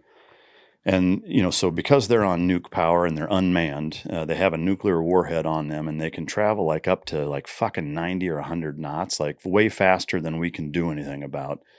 They can just circumnavigate the globe indefinitely because they're encapsulated self-contained nuke power. And they're basically, he can just say, hit the eastern seaboard, and one of them at 100 knots an hour will fucking just go demolish right where we're at. And there's 25 of them, So to me, because just floating out there. Yeah, again, somebody I'm sure will skewer my stats on how many there are, what their capabilities are, but it's something to that effect. And so to me, that's equally as terrifying, because I think number one, he has way less to lose economically by us being fucked because we don't depend, like he doesn't depend on us and vice versa. And I think he's way more of a fucking loose cannon. You can tell by the political opponents that he's whacked and, and doesn't even try to hide it. The journalists that he fucking either makes disappear or poisons or throws in jail or whatever. So I think he's a little crazier than Xi Jinping is. And so to me, those are pretty equally terrifying as far as existential American threats. Yeah, I hadn't thought of that economic logic, though, on the U.S. That now that you say it, it seems very obvious, but that's interesting. Do you think that also prevents, at least for the time being, any other type of action from China until they figure out a way to be self-contained, which I do. They're not doing a great job of being self-contained economically. Yeah, no, I think that's the biggest driving force, and it's going to continue. It's going to continue to, I would say, dictate, not even influence, dictate their decision to not do things beyond a certain level in fucking with us. I think that, the hacking of airports, the hacking of, regional water and power grids and, throwing the balloons, like they're always testing the water. And I think the same thing with, the tens of thousands of fighting age male Chinese men with stacks of cash who are in good shape, who aren't looking for, a place to stay to get away from their country. They're here for a very obvious reason. Even with them, I've seen people, kind of fear-mongering of saying, oh, they're going to build a Chinese paramilitary and help take over the country. They don't need to do that. That's what Nick was saying, right? Yeah, I mean, they really don't. I mean, like, could they? Sure. But, like, there's way easier ways. Like, now, if those guys are going in to help facilitate EMPs or grid, neutralizations or, poisoning water tables or, what have you, maybe. I think it probably has more to do to facilitate with large scale hacking and things like that, where they're putting pop-up towers and, building networks to help facilitate a larger scale thing. I don't think you're going to see those guys trying to acquire machine guns and, doing like a conventional army kind of thing. That's just my opinion. But we just had this kid, Nick Shirley, in here. Mm-hmm. Who does all these videos where he's down at the border and then he'll like come up to New York City and go to like the migrant centers and stuff. But do we still have that picture that he airdropped you of the Chinese directions? Do you have that? I have it, yeah. All right, let's see if we can pull this up. So this kid was just doing a video in San Diego where I'll fuck up the name of the town, but the place where they were, where there's a hole in the border or something, and they're always coming across, where, you have people from South America, and then a lot of Chinese people come through this area because they have like a set system of what they're going to do. And he's like, these are usually able-bodied, single Chinese males. So it's like, all right, I'm not trying to be like, oh, definitely espionage, but like somewhere in there is. Like some of them have to be. And so he had this document that he was able to get. How did he say he got it? Do you remember? I think it was a migrant that he found it on the ground or something, because there were Chinese coming through, and I think he found it. Right. So he got this document, and it was all in Chinese, and then he had it translated via like AI. And I told him get it double checked by a human, but but it mostly translates correctly. Do we have it on the screen? So this is it right here. We're going to zoom in on it. But I'm not going to go read the whole thing. I read it on that podcast with Nick. But essentially, this is like direct directions of what to do step by step when they get here, that, to make a long story short, ends with them going wherever the fuck they want in America, and doing it also, by the way, if they choose to follow these directions to a T, which many of them probably get like a quarter of the way through and then say I'm good and disappear off the map. But like if they follow it to a T, they're doing it in all legal protocols as well. Yeah. Like contact the lawyer to have this case go through when you get to this place, whatever. And I think about this, and this is where I do get scared. Like, all right, we're making it this easy. We already see the fentanyl wars coming across from the cartels, which is coming from China, the actual fentanyl itself. It's like you got an opium war, you got a potential espionage war going on the border. Like that is a what's that? Why am I forgetting words today? That's like I'm really at a blank for words, but like that's an aggressive action. These are aggressive actions. That's not what I'm looking for, but it's gonna get the job done. That we're seeing from one country to another, and we don't seem to be taking that seriously enough. No, I agree. I mean, you see it with, it's not just Chinese. I mean, you see people from the Middle East, Egypt. I mean, you name it. There's people coming from all over the fucking planet right now that similarly are it doesn't look like you're a refugee, like they're in good shape. They're well fed, the clothes they have, like they're clean cut. So it's like, well, why are you here? I mean, yeah, I think it's pretty easy to ascertain and appropriate to do so. To think that, well, they're here for some specific reason. There's an intentionality to that many people that all look the same and are doing the same things and having directions. There's a reason that's happening. We can debate as to why that is. And again, my opinion is that it's to help facilitate, or in case of if there needs to be a facilitation of something. But again, like when you look at that bigger picture, if China was to completely take over the country or demolish it, that's not going to be in their best interest. Now, that could certainly lend itself to saying, well, if enough of them come over here and kind of set up shop, plant their roots in and start building businesses, or get elected to certain offices, or what have you. Like, to me, that's a smarter play, and they're a very long game country that way. So I could see them doing something like that, where they're trying to influence our culture. They're trying to get into our politics. They're trying to start businesses. That they're trying to not assimilate into American culture, but do the exact opposite, because you've seen such a divisive component to our, even within the confines of our government, of wanting to say, like, oh, diversity is our strength, and so we need to recognize everybody. We're not Americans. It's you're Ukrainian, you're Cambodian, you're Right. whatever, and that's a problem. So yeah, I think it's probably more they're just trying to take advantage of it, because for them to try to infiltrate with enough people to to match police and military and whatever, like, I don't think that's that realistic, in my opinion. But Yeah. It's more. I agree. I think it's more the potential spy and information angle, because we know they've been doing that for a long time. Yeah. But anyway, back to your story. Which Yeah. we had a great, awesome tangent there to start off this podcast. With all that other stuff, I'm sure some things will come up along the way. But you had said you joined the Navy when you were 17, but you had to you officially when you were 18, because you have to wait Yeah. until you're that age, right? Your Correct. parents have to sign for you or something at 17. Yeah. Okay, so you knew you wanted to go into special operations, which in that case within the Navy, I would imagine means going into the Navy SEALs. How far, how many years did you have to wait before you tried out for that, or did you go right away? Pretty much right away. So back then, just being a SEAL, excuse me, wasn't its own job.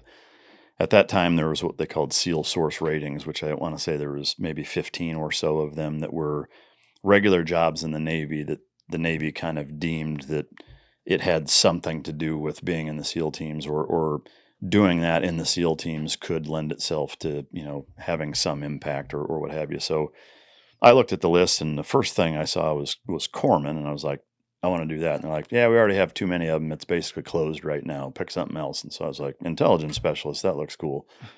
So I went through boot camp, then went through 5 months of intelligence specialist A school. What did that comprise of? So, What kinds of things? It's really big Navy stuff. A little bit of it maybe lent itself to being applicable in the SEAL teams, but not much. At that time, this is again in 96, 97. So it was identifying Russian warships and planes from aerial imagery. It was reading aerial imagery from TARPS pods off of F-14s.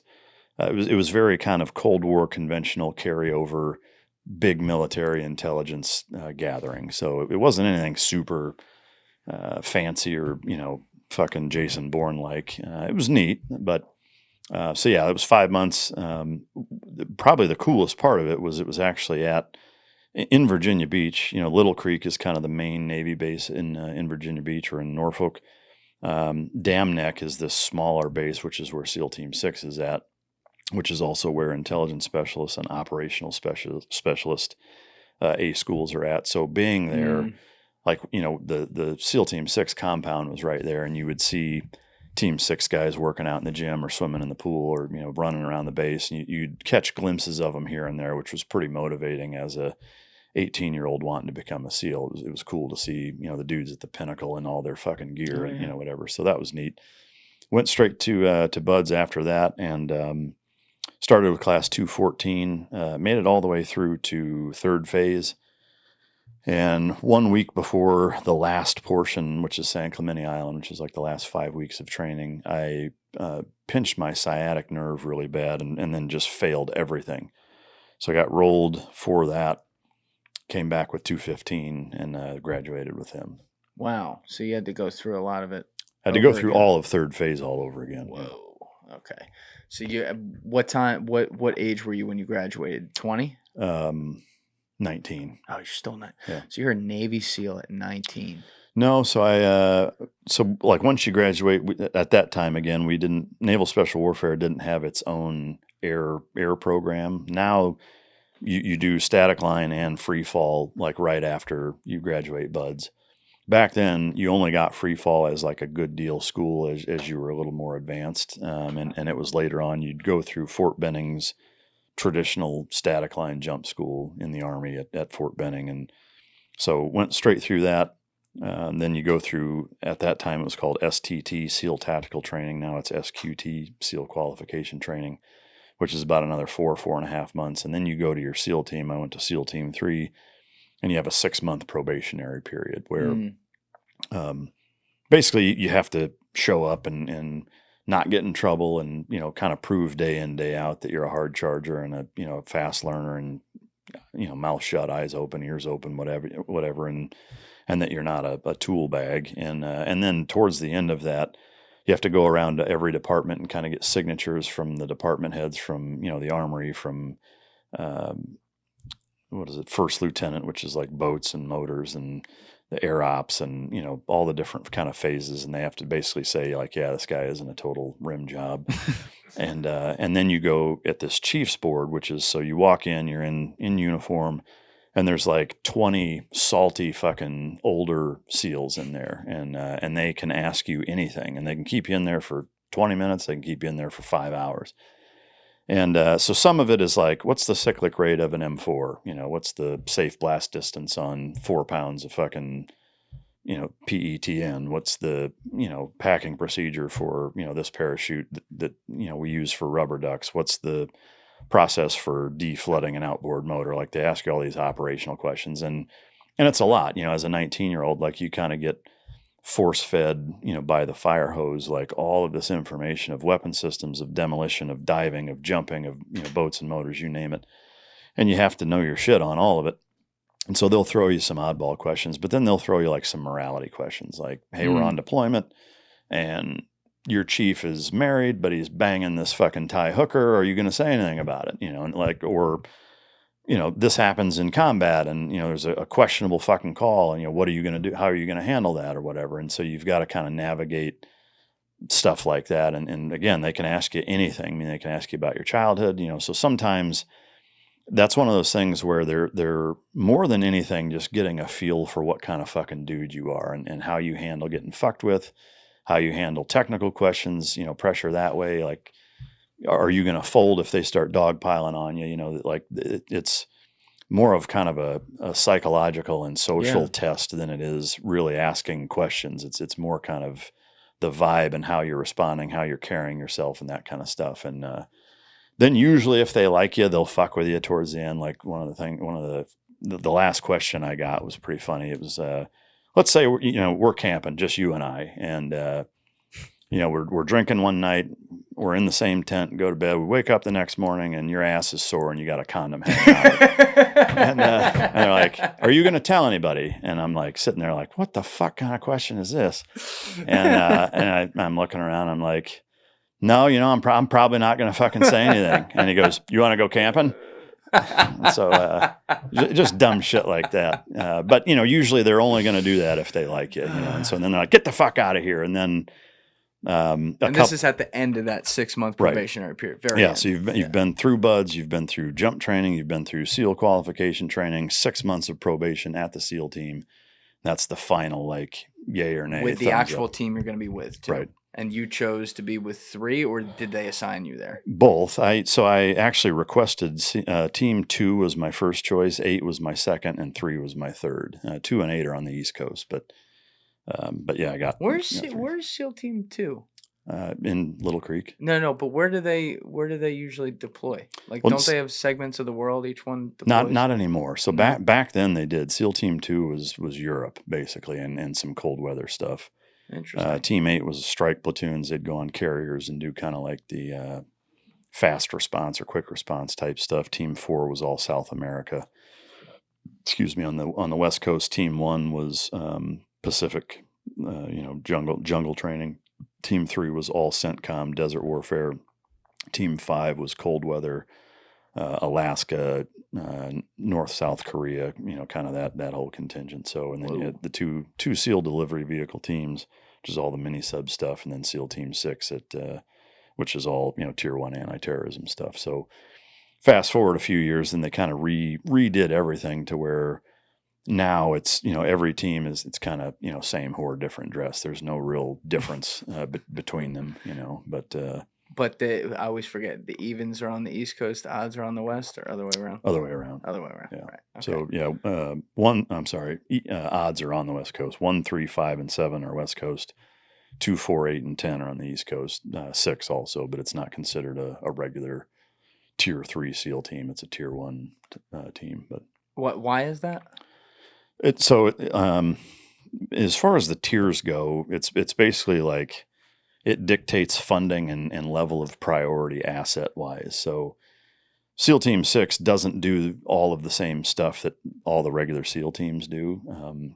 Their primary focus is anti-terrorism and like quick response, high level mission type stuff. So, the 20 years of extended combat operations in Iraq and Afghanistan had basically, if you were a Navy SEAL deploying to those areas, you were doing generally the same stuff. Mm-hmm. Obviously, it varied deployment to deployment, team to team. The Team 6 guys would typically get like the higher value targets. They have more funding, better assets, tighter training. They're starting with guys who have multiple deployments, whereas at a regular SEAL team, you're always kind of going back to guys fresh out of BUD. So your lowest common denominator is a guy that doesn't really know a whole lot. So you're kind of hamstrung by the level that you can get. Plus their funding is way fucking better. I mean, they basically have a blank checkbook and they get to use the TF-160 assets and pretty much, they can trump anybody. Like, we're using this base, we're using this airplane, like they just kind of walk wherever and can do almost whatever they want almost. But, so yeah, that's kind of the gist on them. But you wanted to be on, so you got on 3. Yeah. You said there were 3 that you like preferred, but you ranked them. Yeah. Towards the end of, or I think in second phase, at least for us then, they would have you fill out your wish list or whatever. And they would come in, like a guy would give you a brief summary of each team and what they did and where they deployed and stuff, again, because there was a big difference at that time. And then they're like, here are your wish lists. And, there's classes where nobody gets what they want and it just needs the Navy. And, hey, this team needs every one of you guys to go. And sometimes a lot of people will get what they want. It really depends. But so they'll try to send you where you want to go if they can. If they can't, then they'll just send you where they need you. But why'd you pick Europe? So at that time, like your instructor cadre at BUDS is incredibly influential, as you can probably imagine. But like these guys, especially as an 18-year-old showing up and seeing the recruiting videos and, just the level of reverence that I had and respect for these guys was just like of mythic proportion. Like these guys were just like, these dudes are fucking gods and they walk on water and like you almost idolize them. But they kind of perpetuate that mythic type of status and reputation because they're just so good at what they do and they're all in good shape and they're fucking hard asses and they're funny and they're just cool fucking guys. Yeah. Like they walk around like it's hard to even explain, but it's like every room that every one of them walks into, you're just like, holy shit, like this guy just exudes fucking total badass. And so at least for me at that time, like all of our first phase instructors were Team 2 guys, or at least East Coast guys. Most of them were Team 2. And keep in mind, this is prior to 9/11, so this was right after the Bosnia stuff had gone down. Oh, yeah. So, the East Coast Team 2 guys, the Europe guys, were actually the busiest at that time. So it was like, these dudes are hard. They've been to Bosnia. Not that a whole lot happened there in terms of our involvement, but yeah, it was just like all my favorite instructors were Team 2 guys, and so I was like, that's where I want to go, And then there were a few that were Team 8 guys, so I was like, that's the next best choice. If I can't be on the East Coast, the desert warfare stuff seems cool. Again, there wasn't much going on. I mean, we were doing shipboardings a fair bit, and so like really the most consistent and predominant real world operations that were taking place at that time in naval special warfare were boarding ships that were defying the embargoes and smuggling oil, and so there was a fair bit of that going on, and so it was kind of cool to get to do VBSS and board these ships at night and take them down, and it was real world shit. It wasn't like huge resistance. You weren't getting in gunfights with them, but they would foul the deck with motor oil and wrap barbed wire and shit over the railings and weld doors shut, and they'd make it a pain in the ass. But so that was kind of just what was going on, and so that was my mentality at that time. So you ended up on Team 3 after this probationary period's over. You had done the 5-month course on Intel. So is that the specialty you're going in with as a Navy SEAL to Team 3? It was, and I would say that was fairly rare for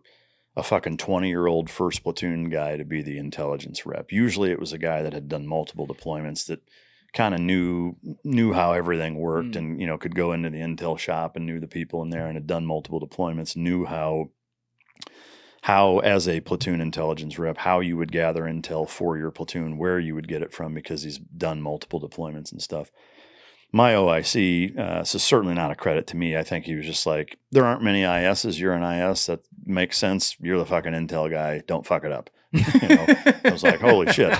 And so I'm in charge of like night vision lenses. And, at this time, in the late 90s, digital cameras had just kind of started to be a thing. Big deal, yeah. And they were like, the size of a fucking pizza box and super heavy. And it was like 1.2 megapixel pictures. And we're, so a big component of what we do is special reconnaissance, whether it's in the desert, the jungle, wherever. And since we were a desert team, we did a fair bit of that long range reconnaissance patrols where, we'd spend 2 or 3 days hiking into a fucking a point and, get all of our hide sites set up with camionetting and sandbags and be all, sneaky into an area and then spend 3 or 4 days observing a fucking target that is a surface to air missile site or, whatever. And so, what do you mean surface to air missile site? So like at the time, again, like in any country that we're going to go into militarily, we're going to start with air campaigns. What's the biggest threat of an air campaign? It's twofold. It's the proliferation of surface to air missiles that can get past our systems, or there's so many of them that it overwhelms our defense systems and we can't deal with them. So our biggest threat initially is going to be our planes being shot down by surface to air missiles. So that's where kind of a classic special operations mission would be infiltrate into where, aerial imagery says that there's a surface to air missile site in these locations. So they'll send out all these teams. We're observing these targets and for a couple of days ensuring that, yes, that's a surface to air missile. Yes, it's active. It's being maintained. It's being monitored, what have you. And then, okay, hey, the air campaign is going to kick off. So now simultaneously, all of our dudes are going to do raids on these surface to air missiles. We're going to go down, do an L-shaped ambush, blow them up, fuck everybody up on target and leave. Then our planes come in and just roast everybody. So it's kind of a 1-2.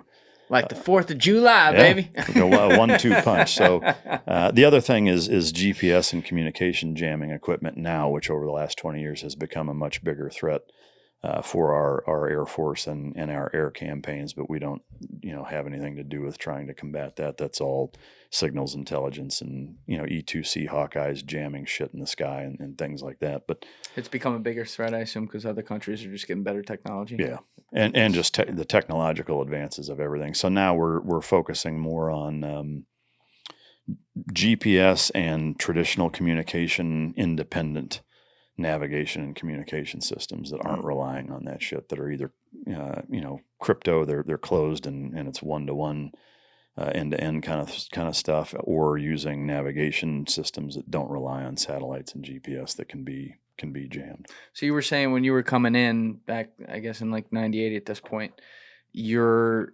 96, it wasn't that common for them to assign basically a rookie like the Intel Right. label. But is it more common now? I don't think so. No, I think it's still pretty. Well, there's two things. One, I would say it probably never happens at this point because now there are no intelligence specialists coming into buds. Everybody joins buds as a special operator, or what you're trying to do is become an SO. So back then, like you'd have ISs and boats and mates and air traffic controllers and yeomen and you name it. You'd have all these different rates. So like when you're in uniform, even though you have your SEAL Trident pin on, your insignia that says your SEAL rate could be any of those things. Like the IS is like a quill and a fucking magnifying glass crossed.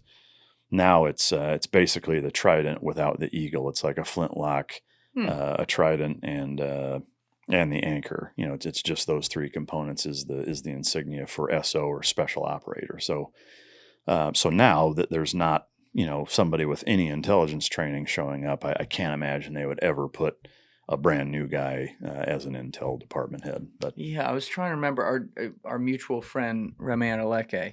He was human intel, right? But maybe he didn't come in as that. Right. So that program is post, like after you've been in the SEAL teams. It's kind of its own. It's not a rating in the Navy. It's a special project that exists in Naval Special Warfare. So it's totally different. But you guys keep track. You remember all this stuff so perfectly. There's so many different layers to the military. I could do a million podcasts and still be like, wait, what was that thing again? Well, the neat thing about that is that, for any of us, like it's second nature, it's like you don't even really have to remember things. It's just you live it for long enough to where you just understand it. And that's what baffles me about like the stolen valor stuff. Like it's so fucking easy to catch somebody lying about that because of that. Is like if you haven't lived that and you don't know it, like it's I would say there's a 0% chance that you're not going to fuck it up somewhere. Yeah. Whether it's the wrong buds class or whatever. It's like, oh, who did you know? Like even if they say, oh, I was in bud class so and so, who was your LPO? Who was your class proctor? Who fuck, I don't remember. Like I know you weren't a SEAL then because you don't forget that shit. So, and you see it all the time. I mean, there was a funny joke even back when I was going through. It's like at any given time on average, there's like 2,000 to 2,300 active duty SEALs, and then in Vietnam, because this was, again in the 90s where the Vietnam frogmen were probably the most stolen valor oriented group. Really? A lot of people would say I was a SEAL in Vietnam in the 90s. And so one of the jokes was like there was, over the course of the entire Vietnam War, there were, 4,300 SEALs in Vietnam, and I've met all 97,000 of them, because they're just fucking everywhere, it's just, but it exists today, especially with the internet. People know more, and so they're closer to pulling it off, but it's still, I would say, woefully lacking in terms of the finite details that makes it easy to distinguish whether or not somebody actually was a SEAL or not. Yeah, it's always a shame when you see that, obviously, when people are trying to say things they didn't do. My one thing as a civilian from the outside that does bother me, though, sometimes is when I see the military eat their own and jump to conclusions on stuff. I mean, I don't get it. I've seen it up close, like with people I've had in this studio, and then I see the facts, and I'm like, guys, don't, why do we got to do this? Yeah, I mean, to me, I would say even on a broader point, Chad Wright, I don't know if you know who he is. Chad Wright? Yeah, he'd be a great guy to have on here. He was a SEAL. He's been on my show. It's been a couple of years now, but he's a ultra marathoner and a really, really devout Christian and just a super, super interesting and good and cool guy. He looks like Forrest Gump right before he turned around to stop running. He does. I mean, you can fucking pull him up. Like, that's exactly what he looks like. Always wearing running shorts. I mean, oh, yeah. Oh, you know what? I have seen this guy. Yeah. Dude, you should 100% have him on the show. He's a fucking awesome dude. Yes, I have seen this dude. Actually, on the flight here, I watched a video that he put out just in the last week or so, kind of addressing that. And I think he summed it up spectacularly with basically saying, like by doing that, by criticizing and questioning and accusing fellow service members, like you're part of this flawed system that the military has brainwashed you and made you become, which is thinking that the best part of your life was spent doing the thing in the military. And And a big travesty is guys who get out and aren't willing to share their story for fear of retribution or accusations or Yes. what have you. And so you've got all this wisdom and all these really, really poignant, powerful life lessons that are not being shared because people don't want to get thrown under the fucking bus and be accused of lying or, whatever. And the way that he spends like 10 minutes just in a one take rant, and it's just masterfully watch well that. done. And maybe you start that out with, him talking about that on here, but I agree completely. And I have kind of made a very intentional point to never, publicly take a position on a guy, other than just being supportive, because to me, fucking life's hard enough, and one of the things that gets brought up quite often is, guys, especially in the SEAL community, if they write books or they use the SEAL brand and kind of weave it into their brand, and is that they're pimping the trident and they're whoring it out, Yeah. and they're making money off of the SEAL teams and what have you. And to me, there's some nuance there that I would say is really important, which is, at what point or where do you draw that line? Because I would say, if you're saying, if you're filling out a job application for anywhere, or you're putting a resume together and you say that you were a Navy SEAL and that contributes to you being hired, which you absolutely course fucking it know does. that it's going Yes. to, no matter what you do, even has nothing to do with special operations or what have you, is that it displays a certain character and a caliber of man that has that on his resume. Is that what's the difference? At that point, you're really just talking about levels of magnitude in terms of financial influence. So whether you write a book and you have a fucking big trident, gold trident on it, and you get "I'm a Navy SEAL" tattooed on your lower back, I mean, whatever.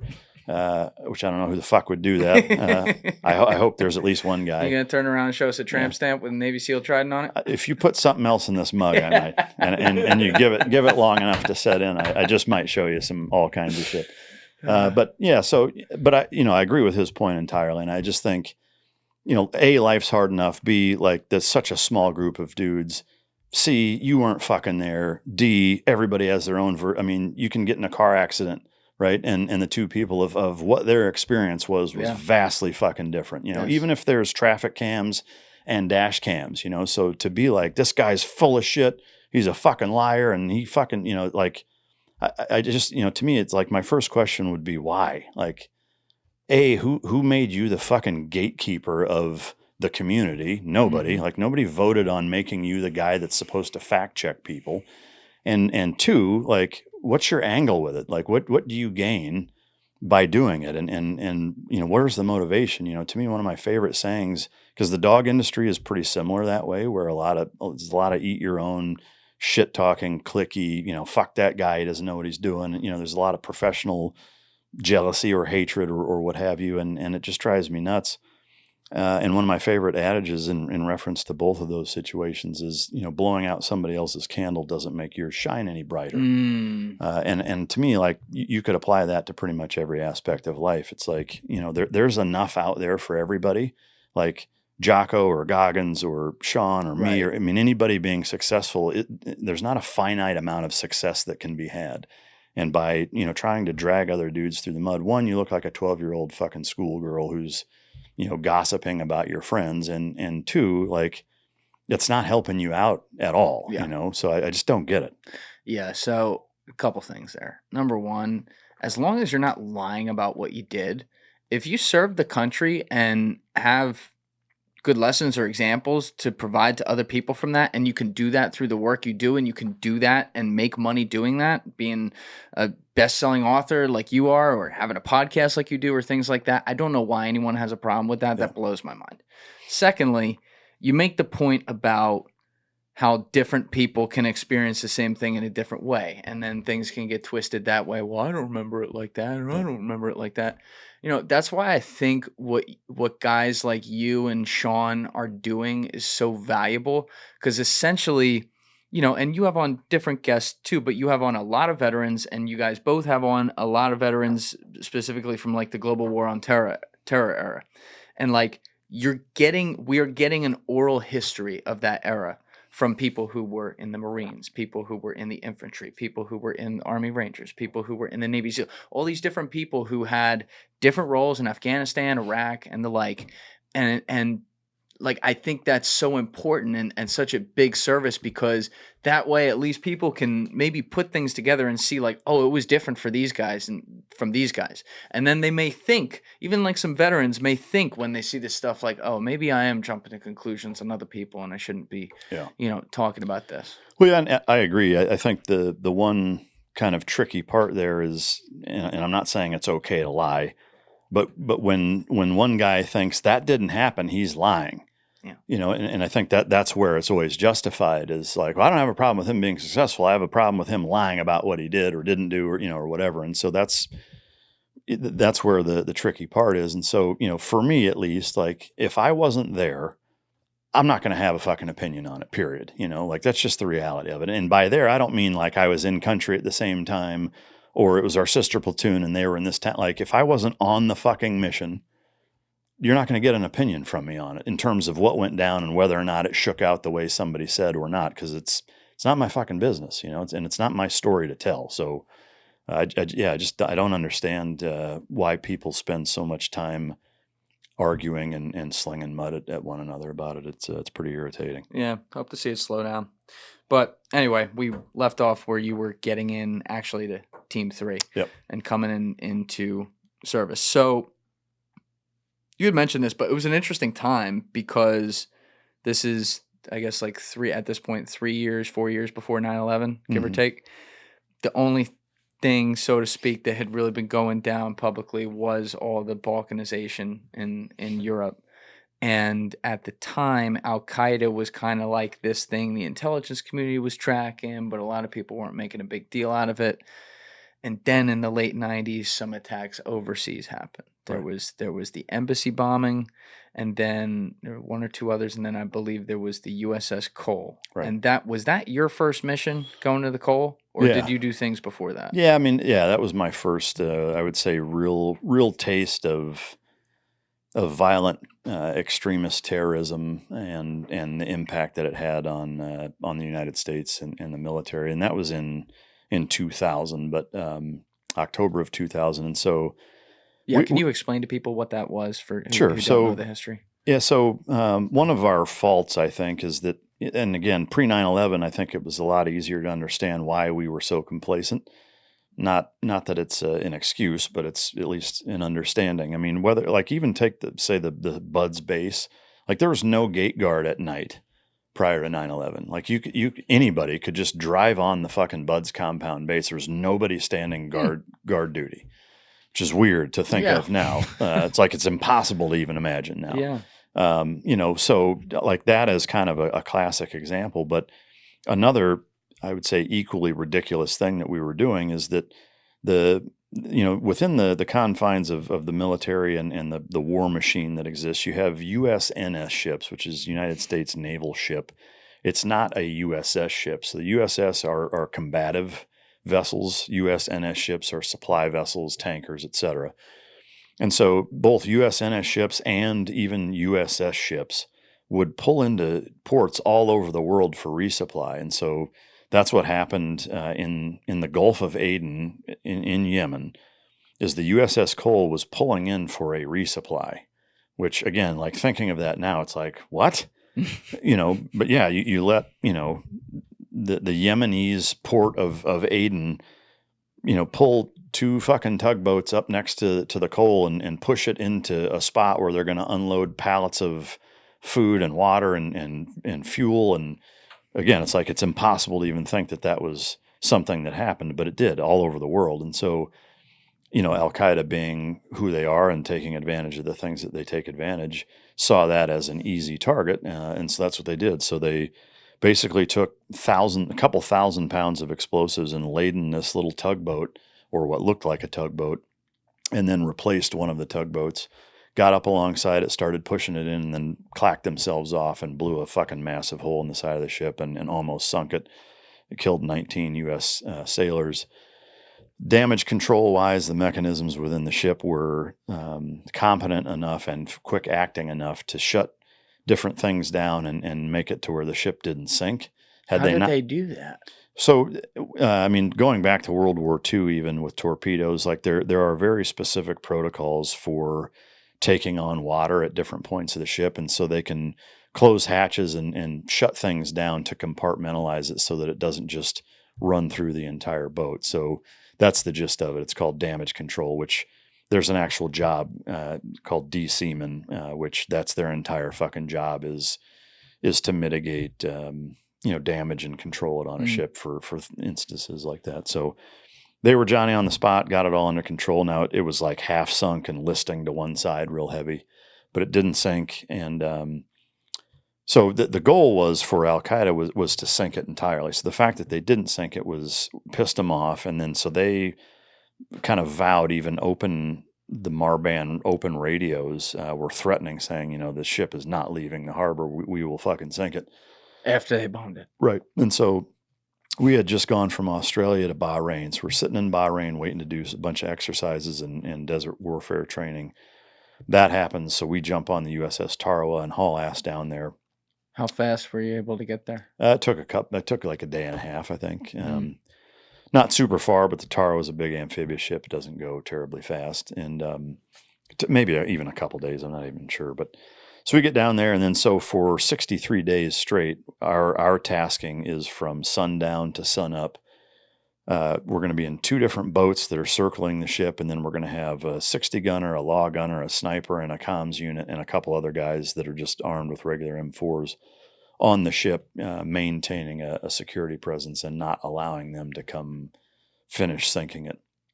So for 63 days we did that, and it was an eye opener for sure. I mean, number one, like all of the power was shut down. You have 19 dead bodies that are mangled and buried in this ship that's sitting. They're buried in the ship. Yeah, like they're all all like in different compartments of the ship that are shut down with 90-degree salt water submerging. Like, so you can imagine what that smelled like. Oh, because they had to close it. Yeah, yeah. So all of those dead bodies were still compartmentalized, and some of them lodged, in different parts of the ship. Oh. And then you have, an entire galley's worth of food that's now not refrigerated for 2 months.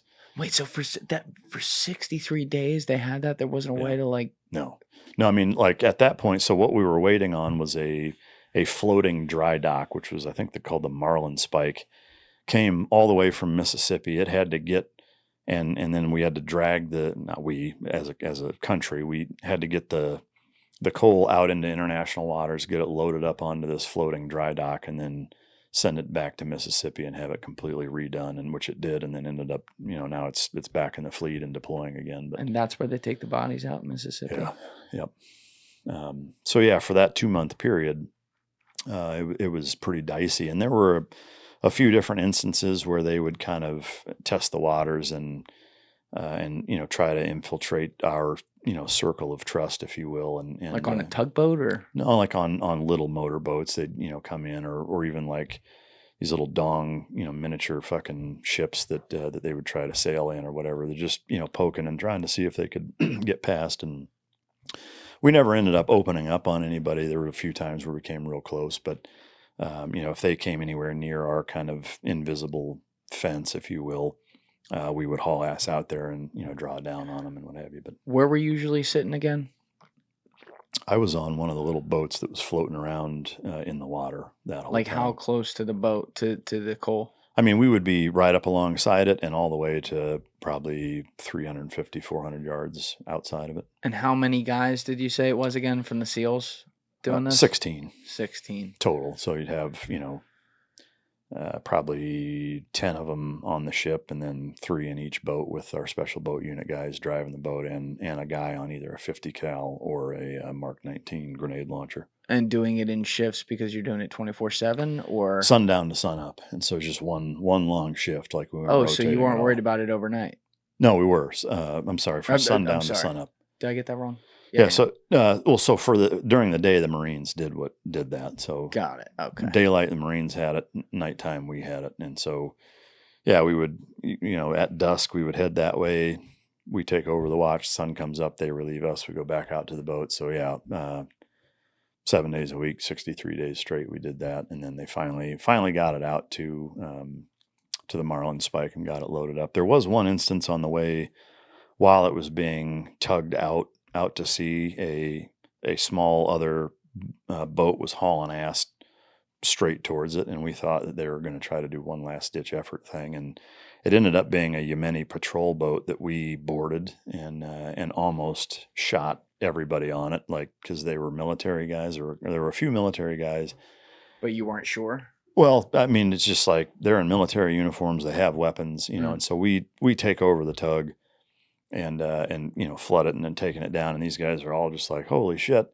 And there was one officer in particular who they all just had pistol belts on with pistols, so they weren't standing there with AKs or anything, but he starts to fucking put his hand on his gun, and myself, Clint and Shane, two of my closest friends, all just swarm him and get our guns right up in his fucking grill and come off safe and just getting ready to fucking plug him. And then he's like, no, you know what? I'm going to put my hands back up. And so it was, they didn't recognize who it was. So they were responding thinking this was some unknown, whatever, just basically I don't know that I'd even call it a miscommunication. We didn't really feel like it was our job to let them know that we were doing that. And they saw something on the radar out there that they didn't recognize. So they were going to check it out. But so it wasn't really a big deal. But was that the first time you ever put a weapon in somebody's face on duty? For real, yeah. Yeah, for real.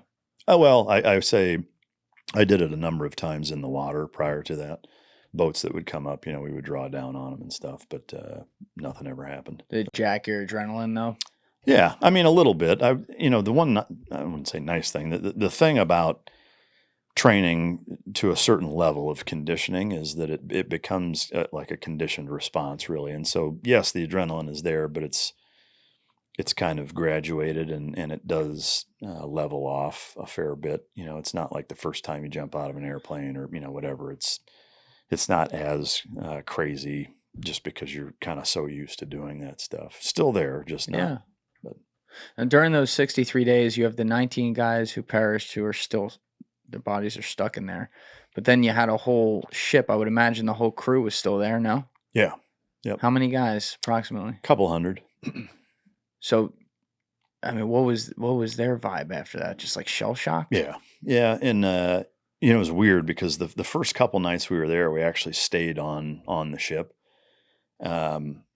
We stayed, like, you do the math, there's 16 of us, there's 19 dead people. So there's 19 open racks and we're sleeping in them. Oh my God. And so it's like we're laying there and these, like you look across and, on a Navy ship, it's not very big. I mean, they'd have 18 fucking dudes in a room this size, just fucking stacked on top of each other in small racks. And so, like you're laying there and like you can just feel this motherfucker eyeballing you and you look over and he's just like, staring at you with the 1,000-yard stare, like fucking crying or, whatever. And you're just like, Jesus Christ, like throw the curtain closed. And, so, and of course, the SEAL teams being the band of Vikings that we are, there's of course some dudes jerking off in those racks and being total fucking savages, having no respect for anything.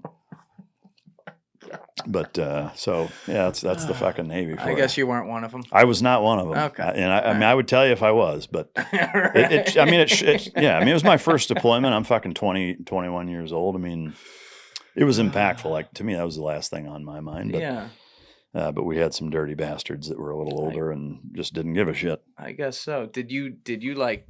Do you remember talking with any of those guys though? Like some of the ones that lost their friends. A little bit. And the humbling thing, I think, for me was how appreciative they were that we were there. Because I think, a Navy ship doesn't have much by way of armament. Like, and a ship that small doesn't have any Marines on it. There's no, I mean, like there may have been a couple of MPs with pistols at most. Everything else is like whiz guns and tomahawks and shit, that you don't see anyway. So, had it been on an amphib where there's 1,500 fucking armed Marines, then it would be different. But, so to see all of a sudden 16 dudes in full kit with fucking long guns show up ready to fuck people up, I think for them was a huge sense of relief. Yeah. So they were just super grateful and appreciative and very welcoming. And, they didn't have much that they could offer us or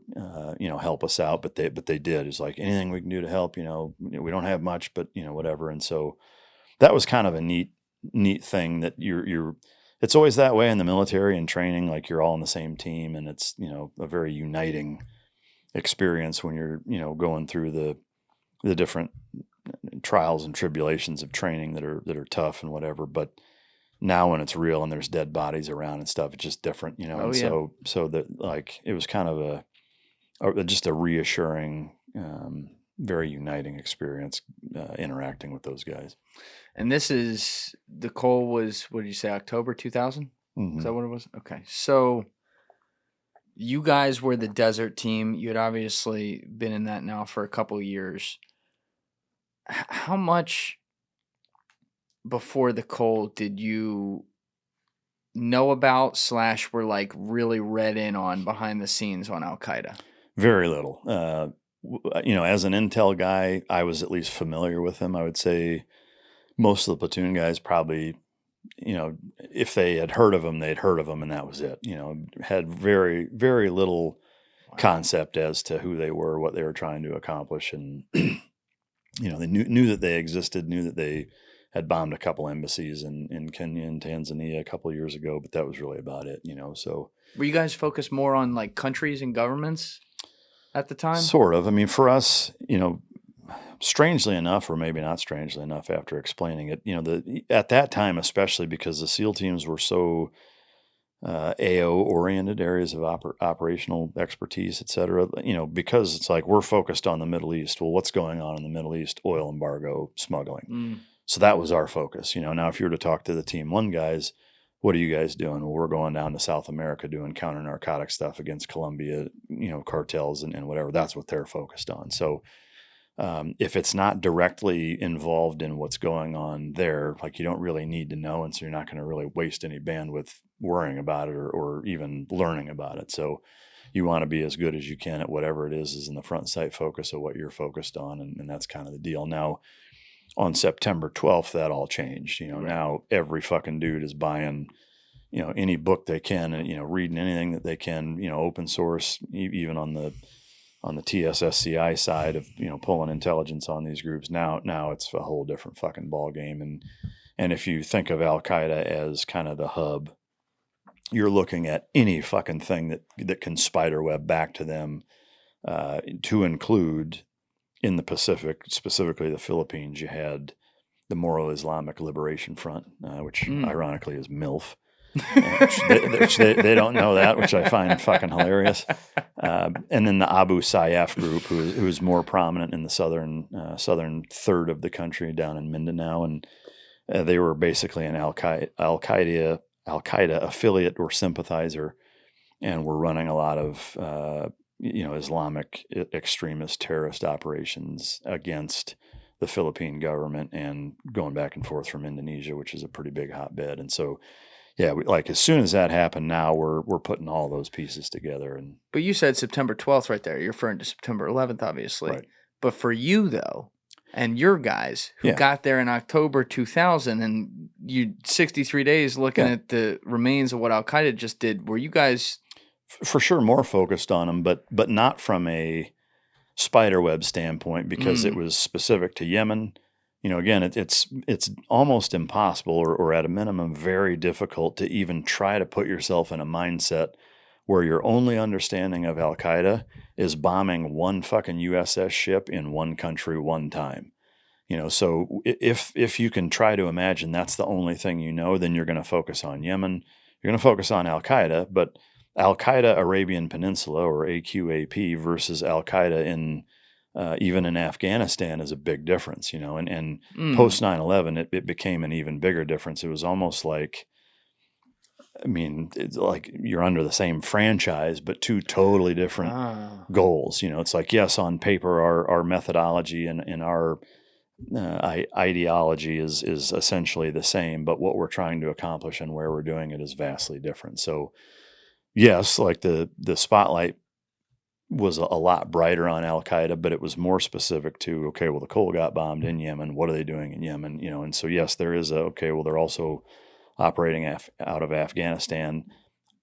Looking back on it, I think my assumption at that time was that Afghanistan was more of the headquarters safe haven where, hey, our hands aren't dirty. We're just hanging out here, and different shit's being planned from there, which, you know, was accurate. But, our understanding of how deep those roots went in Afghanistan was pretty limited at that time, even after that. Did you have any dealings with Al Qaeda or Al Qaeda linked operations between the Cole and September 11th? No. Okay. Well, no. I mean, what I will say, after we got the coal out and on its way back to the United States, so that obviously made us adjust our policy as it relates to resupply and okay, now what are we going to do and how are we going to do this?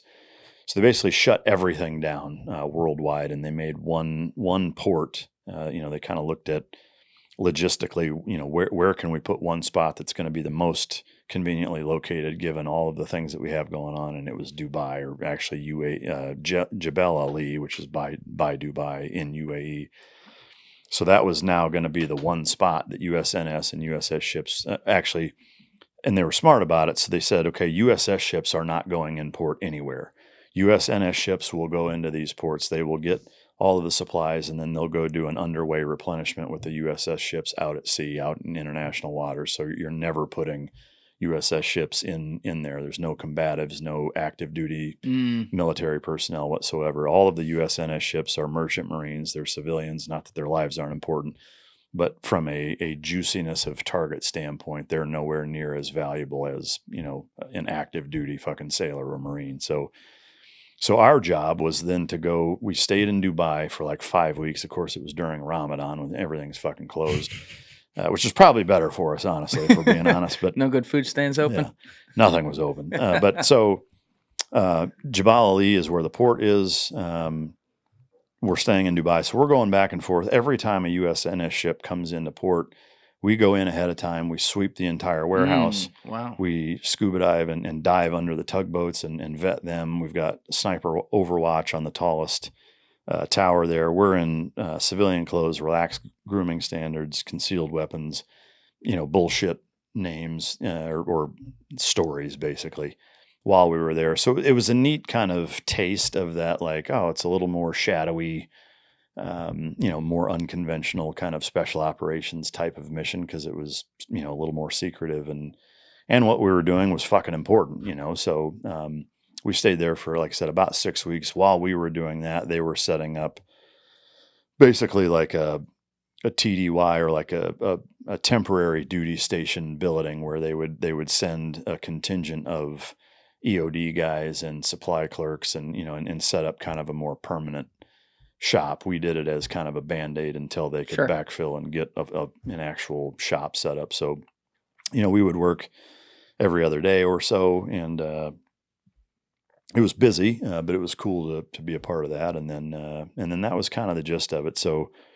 it wasn't really responding to Al Qaeda, because at that point, they had gotten away with kicking us in the dick pretty well, and so they kind of scattered like cockroaches a little bit for a little while, until 9/11, which was less than a year later. So I think, after they did that, it's like, okay, we can hit the dragon in the mouth. Let's do it on a higher scale. And they kind of retracted everything, focused everything on September 11th, and then pulled it off.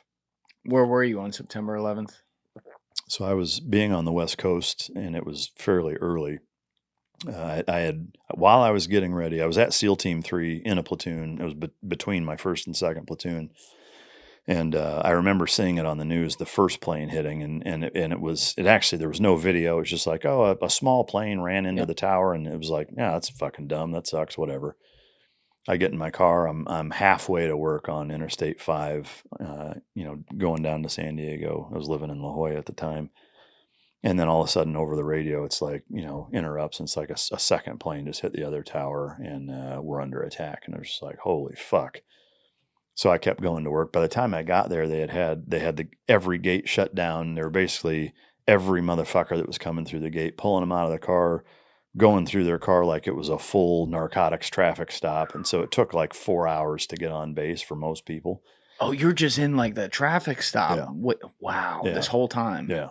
Yeah. So I'm listening to most of it on the radio. So then I get into the SEAL team, into Team 3, and it's, to say the tension and vibe was different is obviously a woeful understatement. So it was just weird. It's hard to describe. I mean, it was this just this feeling of being angry and I wouldn't even say nervous, but like anxious, but in a I want to go fucking Right. kill these fucking people type of way. It was like an unsettled restlessness, that was just pervasive. It was very quiet, and everybody just was like, "It's fucking go time!" Like, shit's gonna get real fucking right now, and get your shit basically. And so, everybody's in their lockers, like going over their shit and sharpening knives and, fucking going through their stuff and double, triple checking everything and just trying to sharpen the sword to the best of our ability and get as ready as we can without any actual direction yet. How quickly did you know it was Al Qaeda? Do you remember like Pretty when much you found right out? away. You knew right away, Yeah. like yourself. I mean, all of us were like, it's them, and then our intel shop was like, yeah, it's them, so yeah, it was immediate, I mean, everybody assumed it and then they confirmed it, pretty much right away. But the frustrating part was then it was like, the days afterwards and the collapse of the towers and digging through the rubble. And like, it was this, all right, let's go fucking do it. And then it was like, no, we're going to wait, and then it just kind of drug on and on and on. And I think frustrated a lot of us. Like we all wanted to just go there like right now and start doing it. And we didn't, so I'm not saying how we did it was wrong. I think it was actually probably better than just half-ass sending us over there to see what the fuck's going on. Like, would have been a lot worse had we done it that way, but that's what everybody wanted. Yeah, I'm sure that's the reaction. Ironically, looking at the whole global war on terror and how things ended up, the beginning of it was like the most genius part, as it would turn out. I mean, that paramilitary operation was insane. But did you get, because like you didn't end up deploying to Afghanistan at all, right? Right. So your team, at what point did you guys find out like you're not going there? So one of the weird things about the SEAL teams, weird or maybe unexpected is a better term, is that, the assumption is like, okay, well, this is the varsity fucking concern, right? Obviously. But there are things going on in the Philippines. There's things going on in South America. Like there are still other responsibilities that we have. And so they're not going to send us all to one spot. The other thing is that the way that the SEAL teams deployed back then, and it was switching over to during 9/11 and between 9/11 and Iraq is when it switched from each team would have 2 platoons deployed at a time. And so there'd be 4 platoons that were always home and there were 2 platoons always deployed. Is that now entire teams were deploying as a team. And so that's why in between the Cole and 9/11, I actually did a season on the Navy pentathlon team because because of the rotation switch up. It was like, okay, SEAL Team 3, you guys get back in February of 01. You're not going to start up again as a team until January of 02. So almost an entire year, like no, it's like going to schools and, painting lines in the fucking parking lot and just, being like, well, what the fuck, so I tried out for the Navy pentathlon team and made it and spent a season doing that, which isn't worth talking about any further than that, but it was a neat experience. But anyway, so we go, we're basically getting ready to form back up. But now it's like, okay, well, there's already other guys there. They're there.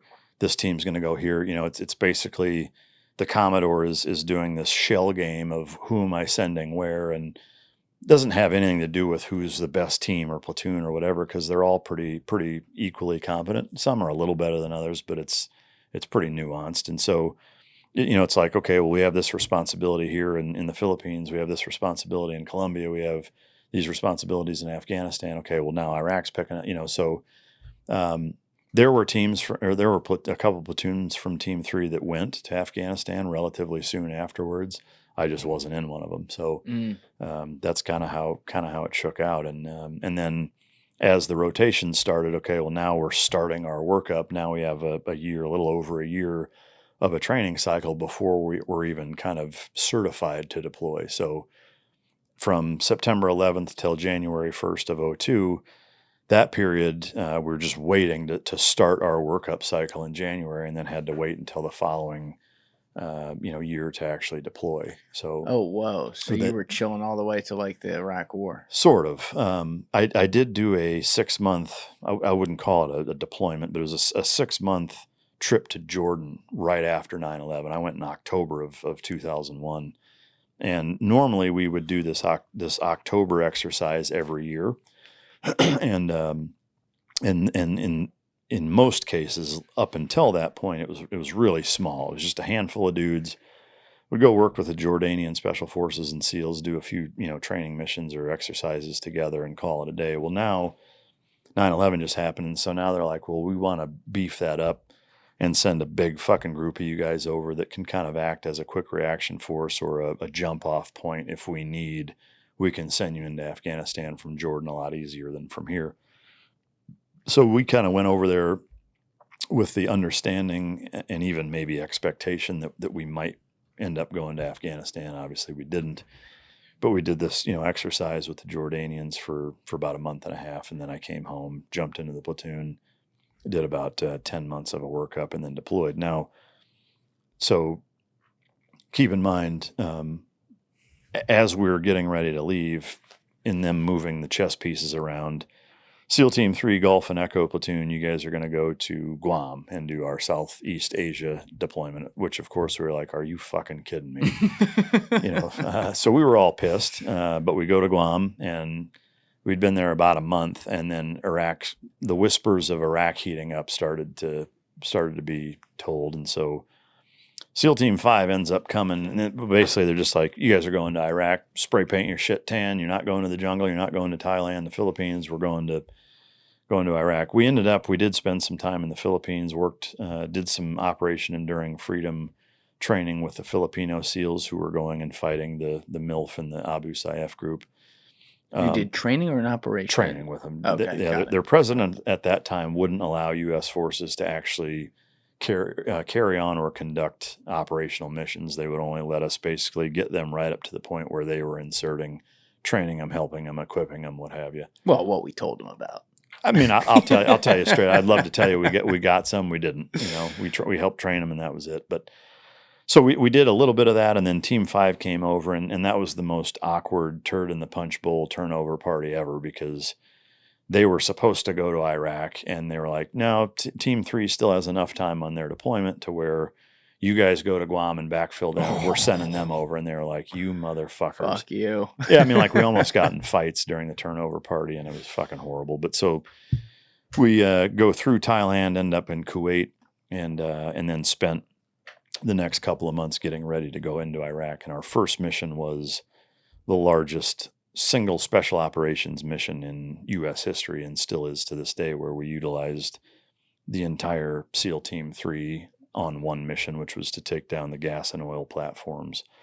There were two of them. Where was this? It was like 30 miles off the coast of Iraq. So there's a manifold and metering station that had like 30 miles of 48-inch pipes, like four of them, that were full of oil going from the metering station out to the terminals. That's where Saddam had been smuggling tankers and tankers of oil over the years. So the concern was that those pipelines were going to be blown up and flood the Gulf with all of that oil that was in the pipelines, and it was going to be a huge catastrophe. They wanted to avoid that, so they tasked us with taking down 2 oil rigs and the manifold and metering station all at the same time. So, whoa. 6. Just Team 3.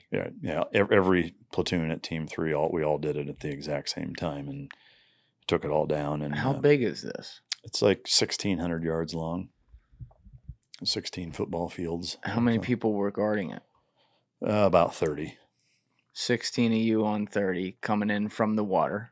Right? Yeah. And where do you drop in?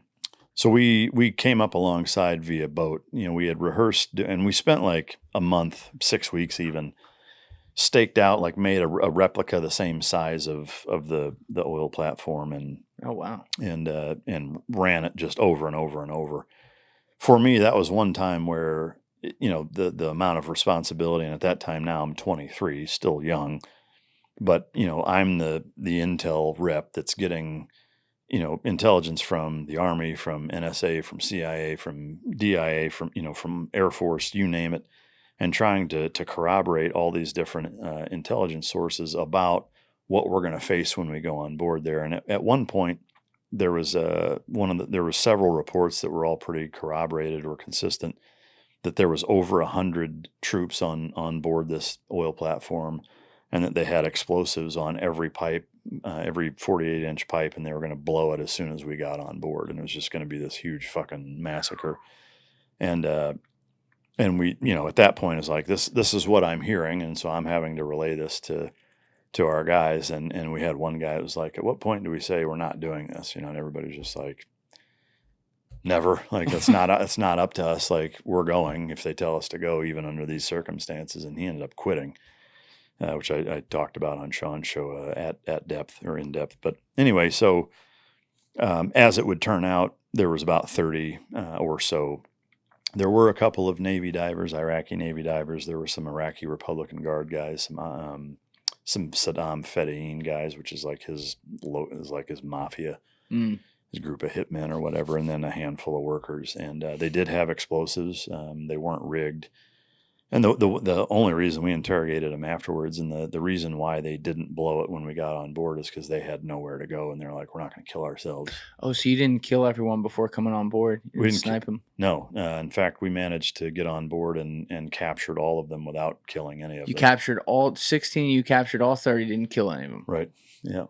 The only shots we fired were myself and my buddy Shane breaching doors with a shotgun, which we shot.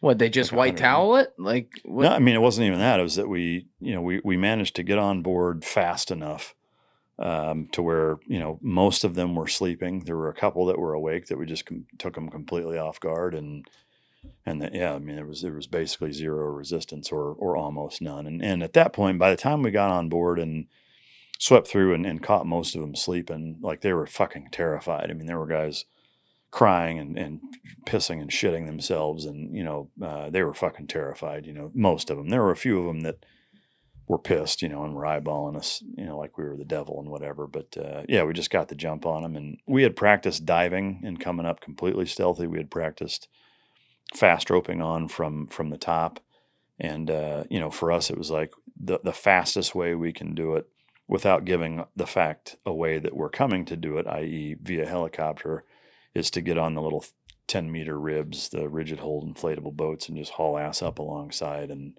board it quick and just flood the target really fast and take it down. Whoa. Quick. So, you zip tie all of them? Yeah. And then you brought them all back on the boat? No, we left them there, took the whole thing down. Oh, we did. We did leave them there. Sitting there like, fuck! Yeah. We left them there, but we waited for the Marine Fast company to come, and then they had more in-depth interrogators and set up shop. And I don't know how long they stayed, but it took us about 7 hours or so to take the whole thing down. It was light by the time we were done taking it down, and then we jumped on another boat and went. Wait, it took 7 hours to take the whole thing down, not including taking down the 30 though. That's pretty quick, no? Getting all 30 guys? No, we got all 30 guys in probably 5 minutes. That's what I was gonna say. You're not lasting 7 hours trying to find, like, where are you, buddy? Like, yeah. So the way that it's set up is, if you can imagine, it's like, imagine a 1,600 meter long row of scaffolding and railings and shit, where every couple hundred yards there's like a little guard shack looking station, and then there's different points at which tankers pull up next to, and then there's outlets from these pipes that they pipe the oil in. So the little stations are stations for the workers to onboard oil from those pipes, which is coming from the manifold metering station, i.e. mainland, onto the ships. So at one end is 3 or 4 tiered metal berthing and kitchens and housing and offices, and like all of the meat and potatoes was all in a building about the size of the building that we're in, like this whole building, so yeah, we flooded that and took it down really quick, and that's where all of them were. So, and this is right before Operation Iraqi Freedom? It was the start of it. It was like 2 days before we actually went across the border and went in country. So is this like the first official mission of the Iraq War?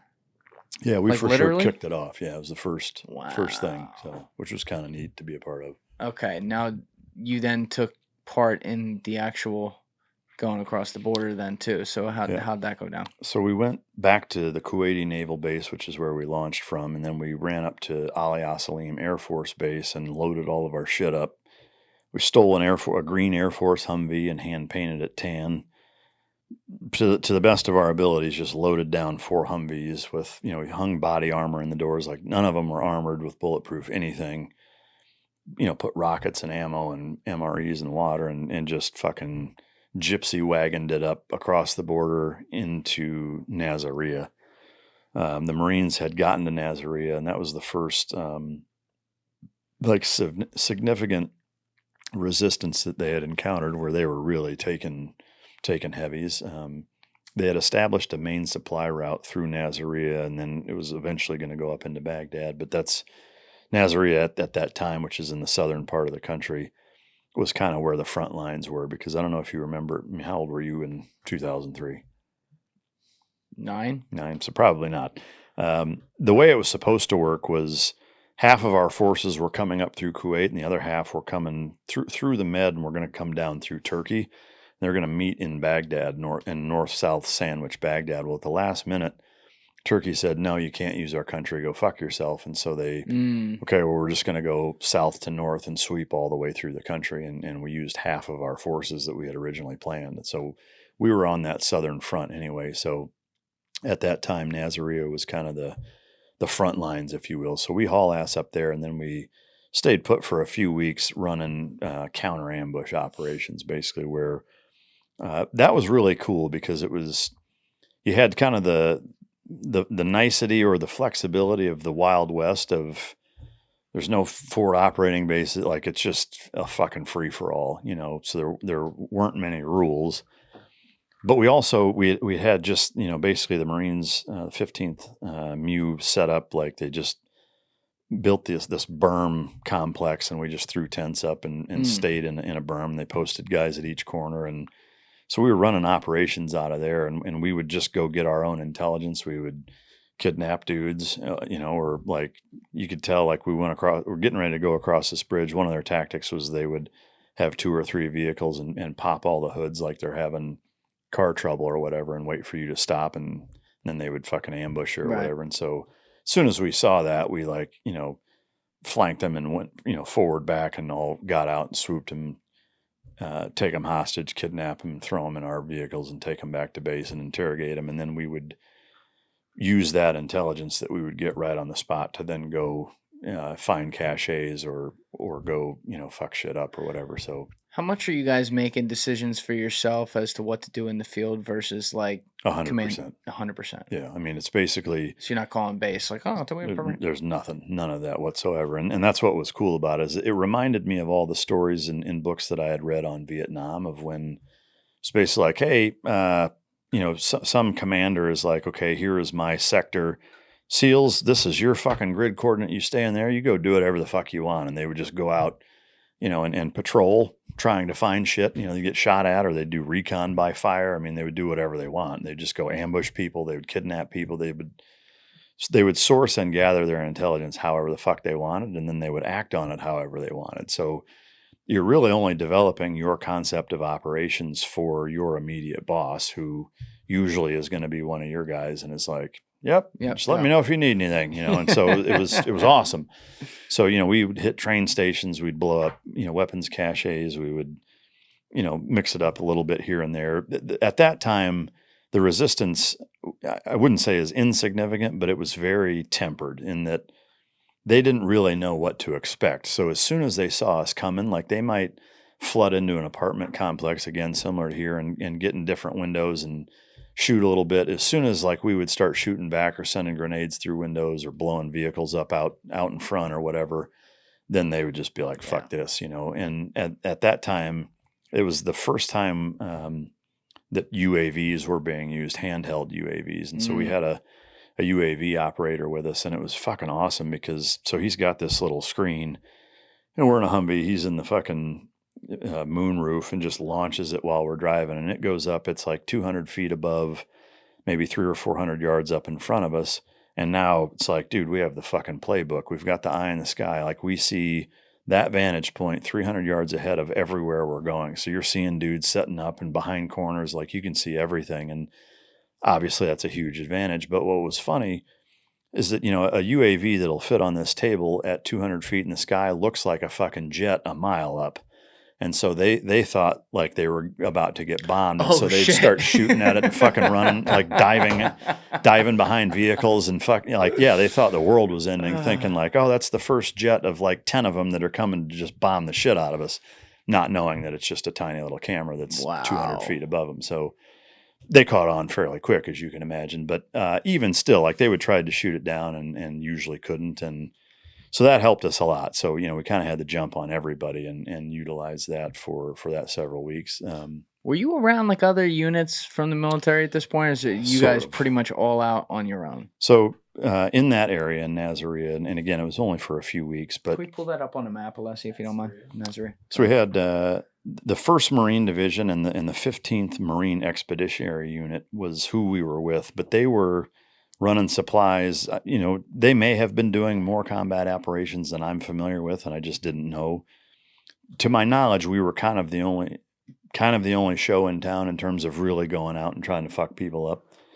And so, as you can see, we're we got it up on the screen, Nazareth, right so there. if you look where Kuwait is, not just a little less. It was just there. Yep. Yeah. So we drove up Highway 1, get into Nazareth, and it's fucking game on, and stayed there for a while before we went up to Baghdad, and then ultimately up into Tikrit, which is his hometown, where we took his palace down, which is awesome. We're going to get there. So that's all I have to say about that. And give you the Forrest Gump one-liner. Is it time to go? It was cool. It was kind of like the textbook, like total flexibility, deciding what to do, how to do it, when to do it. And we were kind of blue golding it, where we would go out one night and we would be kind of the main assault element, and our sister platoon would be our quick reaction force. And then the next night they would go do something, and we would either be in Humvees waiting to respond if they needed, or we'd even be in CH-46s or 47s, the big twin rotor helicopters, and we would fly around just doing racetracks. And if they said, hey, we're fucking taking heavies, then we would come in and react or whatever. But and then there were a few occasions where there was a train station in particular where we all went at the same time. So it was 32 guys, 2 platoons all at once on night vision, driving, go in, take this train station down, and blowing shit up. And again, little gunfire here and there, nothing really nothing crazy though. Like again, at that time they weren't really, and I would say generally speaking, for most of the years spent in Iraq, a lot of the operations were that way. There were certainly times where they would ambush you and they would overrun bases and they would really take it to you. But if you were to put a percentage on it, I think the overwhelming majority of the time it was, they'd, zipper you up or try, pot shots here and there. They'd engage you for a little bit and then try to disappear because they knew it was probably going to be overwhelming and they wouldn't get the best of it. So similar to Vietnam with the Viet Cong, not being in uniform and cutting your hair during the day and serving you fucking, meals, and then at night fucking fighting you and man jammies running around and disappearing is kind of the same environment, which is a pretty tough enemy to face. But so we spent a few weeks there doing that, and then went up to I want to say a small village called Numbness. We're there for a few days. Then we were in Baghdad. What was Baghdad like? It was pretty surreal, honestly.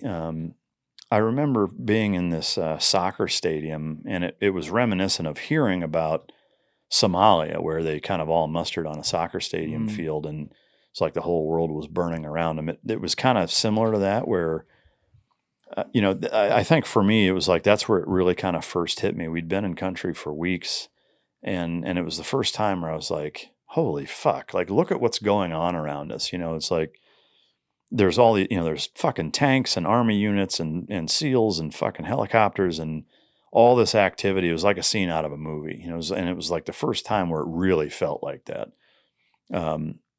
where there was all these different units all kind of jammed into this soccer stadium, and it's daytime, and you're looking around, and it's like there's, just smoke billowing out of a building over here and gunfire here and shit coming up into the sky there. And it's just like dude, we are surrounded by fucking chaos right now. And so we end up going to the northern part of the city and taking down, we took down a couple of targets that were kind of dry holes, and there wasn't much to it.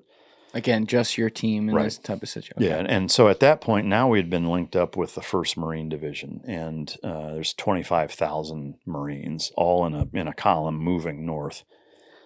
And at that point, so now they had basically tasked us with going ahead of where we were supposed to go, and we were checking out the routes, making sure that certain bridges, so we would look at, okay, here is our route. This would be a spot we would ambush. This is a spot, and so we would go and make sure that bridges weren't rigged or there weren't people setting up or whatever, and would kind of clear it, get out of the way quick, and then they would go ahead. So that was cool because, we're essentially ahead of the front lines in a conventional war. And kind of similarly, I think, we would run into guys, armed groups and whatever, that it was so ridiculous that there's 4 unarmored Humvees and 16 dudes by themselves miles ahead, that they're all just kind of looking around like, that can't be just them. Yeah.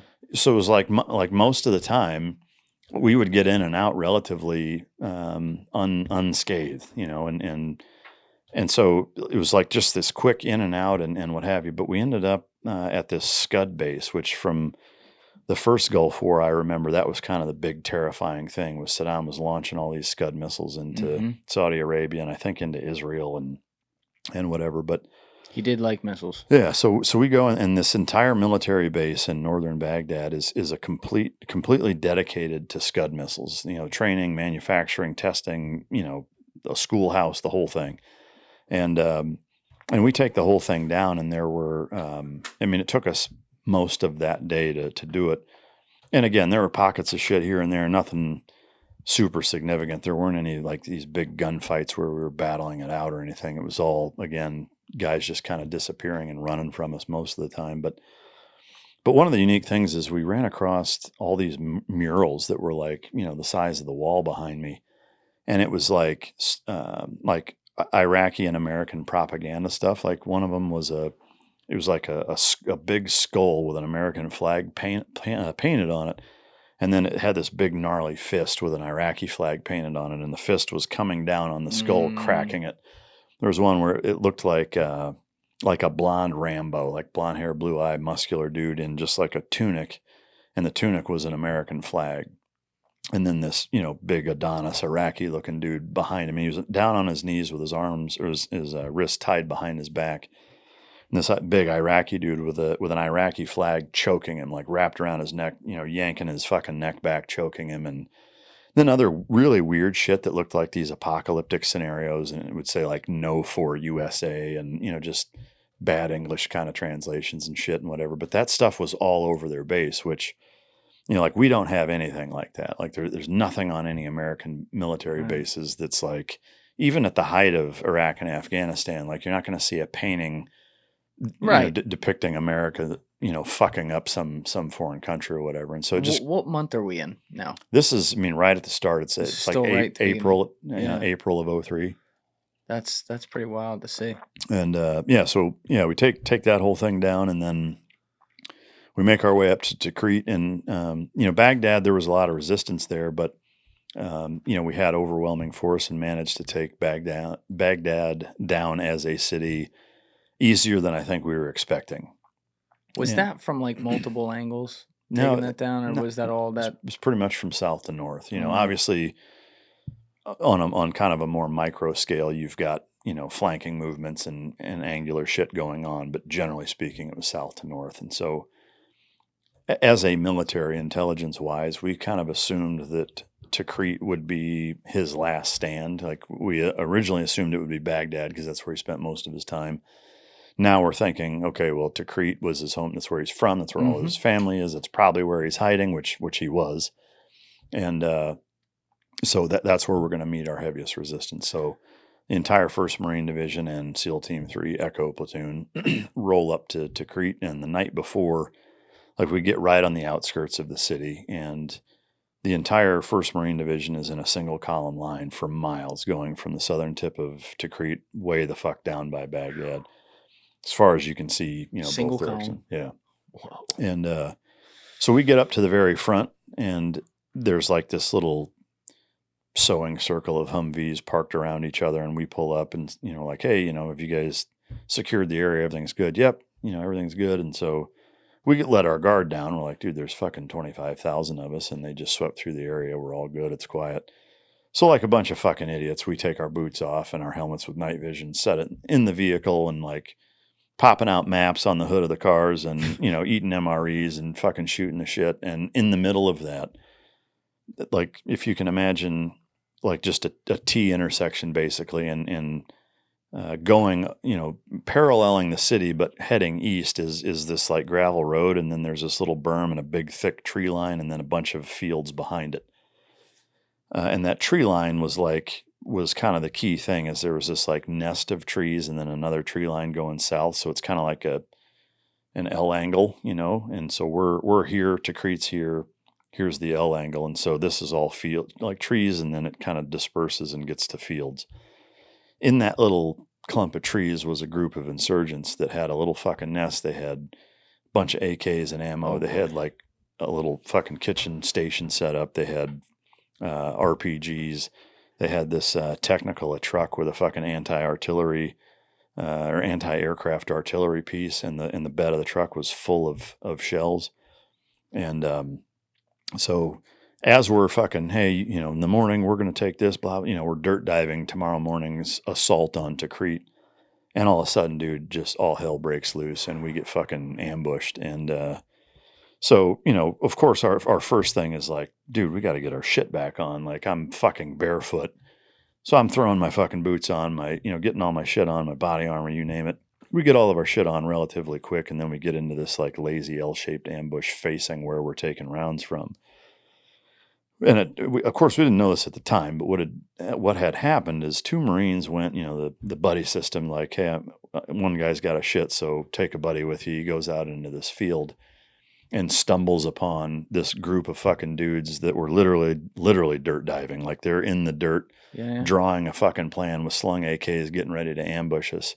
Thank God those dudes walked out there and stumbled upon them before they did it, or else it probably would have gone way worse. Turkey shoot, yeah. But so they're like, what the fuck? And so they just stand up and zipper these guys. So they're all shot to fuck running our direction. And then so that initiated. So they started it from that and just started opening up. And so we're here.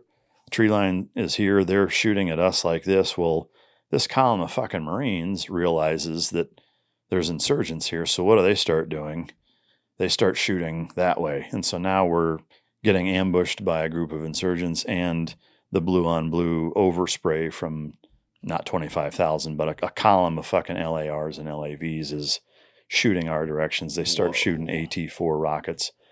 One of the rockets hit that truck filled with rounds, and these are big fucking anti-aircraft rounds. So an 84 millimeter rocket hits that truck, it blows up, and all of these rounds are blowing up sympathetically, like intermittently. And so, again, not knowing that the truck was even there, like, we're thinking, dude, like, how many fucking guys are there? There's just these, feels like artillery going off all around. And I remember when I was sitting in the front seat trying to get my shit on, a round, technically didn't graze me, but it was within an inch of hitting me in the fucking head. It hit the right by the steering wheel, and I took a picture of it. I may have it still somewhere, but yeah, you can see this big fucking hole in the dash right by where my head was, getting my helmet on, and then whatever. But so while we're in this L-shaped ambush, we're trying to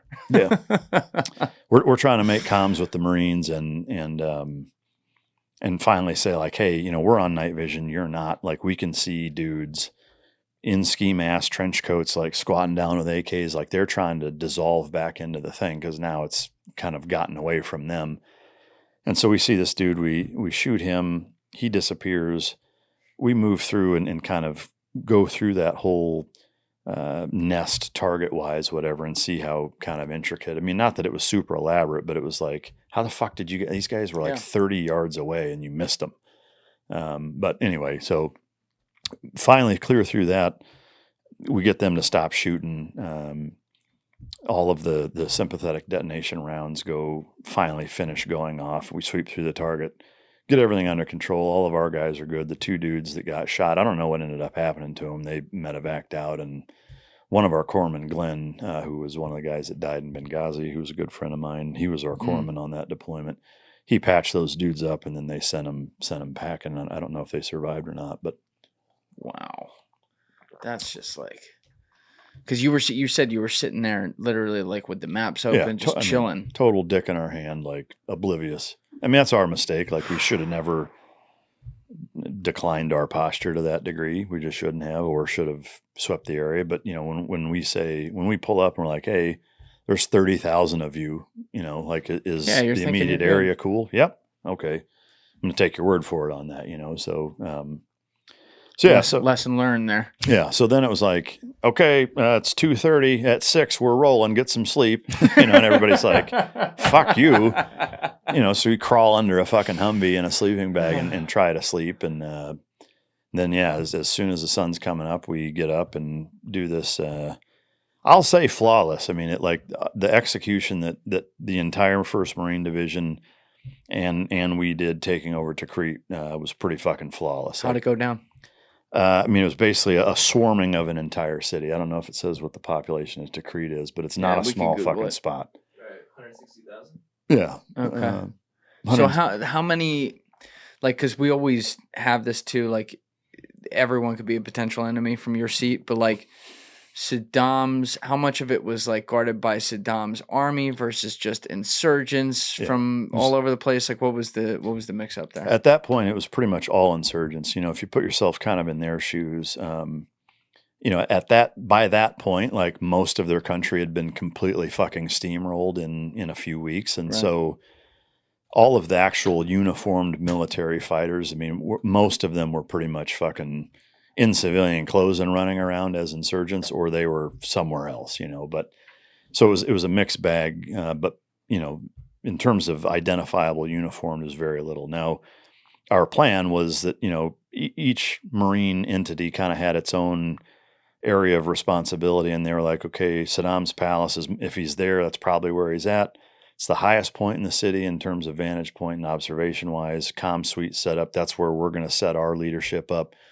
SEAL Team 3, you guys go take the palace down. So we like fucking banked around and hauled ass, like maneuvering through all the shit, kind of like we had been doing, like just blew through, like didn't clear our way there. We just fucking blew all the way through. Bullets flying?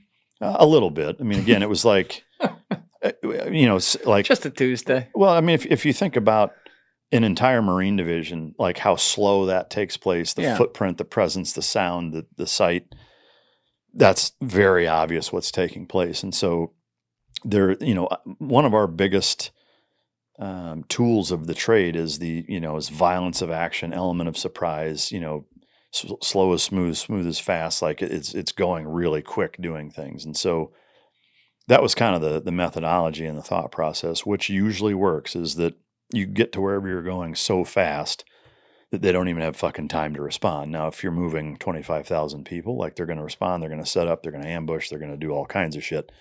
So we just hauled ass straight to the palace and kicked the door in. And was the palace literally in the middle of town or far end? Like, how far do you have to go from first entering to Crete? So if you can pull it up on the map, I don't know how much you can zoom in. Let's zoom in onto Crete, see what we can do. All right, so you see right where the river is there. Yep. So his palace was on the eastern bank of the Tigris. So that right there?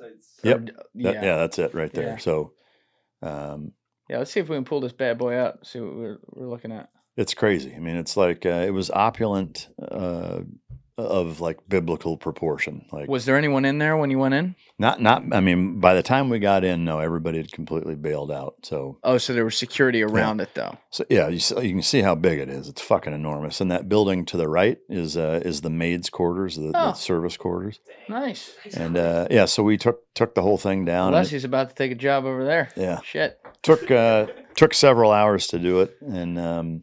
So you get there, they have security around the perimeter. Like, is that his army? No, I mean, like I said, we got in as soon as we got there. Everybody just fucking ghost towned and like completely fucking ran away from us. Now, but it still took a couple hours to take the whole thing down. Yeah, just because of its size. Because like clearing. And Yeah, stuff. I mean, like looking back on it, yeah, they all ran. I mean, you don't know that at the time. Right, Like you don't know if they're all one in the next room or the next room. You know, so you're doing everything very methodically, very surgical and slow and quiet, and you know, so it took a while, but yeah, so we took it down and then stayed there and based out of there. So we lived in his palace for You lived in his for palace? several weeks, yeah, which is pretty cool. And Now, did you get like good souvenirs from there, or? I will just say, if I did, I certainly wouldn't share that. Okay, all right. So it's sitting on But, the Ritland mantle at home. Yeah. Maybe not, but yeah. So There's probably a rich Russian oligarch who owns it off like an eBay fucking. Yeah, how to get caught 101. Sell fucking war prizes on eBay. So it was cool. I mean, it was as you can imagine. You know, it's a fucking palace of an Arab dictator. So it's like, what did it look like? Like, what did it? I mean, it was obnoxious. Like it was so over the top. It was hard to even believe. Like even in the ceiling, there were murals in hand painted, hand laid, like quarter inch. I mean, imagine ceramic tiles that are hand painted, and they're quarter inch by quarter inch. They're fucking tiny. Now imagine making murals. I mean, over the entire fucking ceiling of the whole palace, it was all murals made out of quarter inch tiles. So it was just, and that was just like one element. And then there's crystal chandeliers, like the fucking soap dishes were gold, like marble everywhere, fucking gold and brass and crystal everywhere. I mean, like the whole thing. And it was that fucking big, you know? So it's like, I can't even, I mean, I don't even think you could put a price tag on it because a lot of that shit is priceless. Like, I mean, there's Nazi relics, there's, you know, imported Italian marble, crystal from the fucking, you know, Chinese empires that are 3,000 years old. I mean, it was like a fucking museum, you know, and now you got 16 Vikings fucking jerking off in the bathrooms and leaving double-decker dumps and toilets and totally fucking the place up. You know, totally just violating the entire fucking place. Anyone taking pictures of double-decker in the toilets? I don't think so. I feel like that's not Abu Ghraib. People would respect that one. Maybe. They'd be like, all right, we're double-decker in Saddam's little fucking golden toilet. Yeah. Leave some Dallas Cowboys toilet paper in there, too. Absolutely. That's where it belongs. That's right. Let's be honest. Fucking go Cowboys. Wow. That's just imagine, because that wasn't his only one either, No, right? no. He had multiple. Yeah, I mean, actually, so that was actually...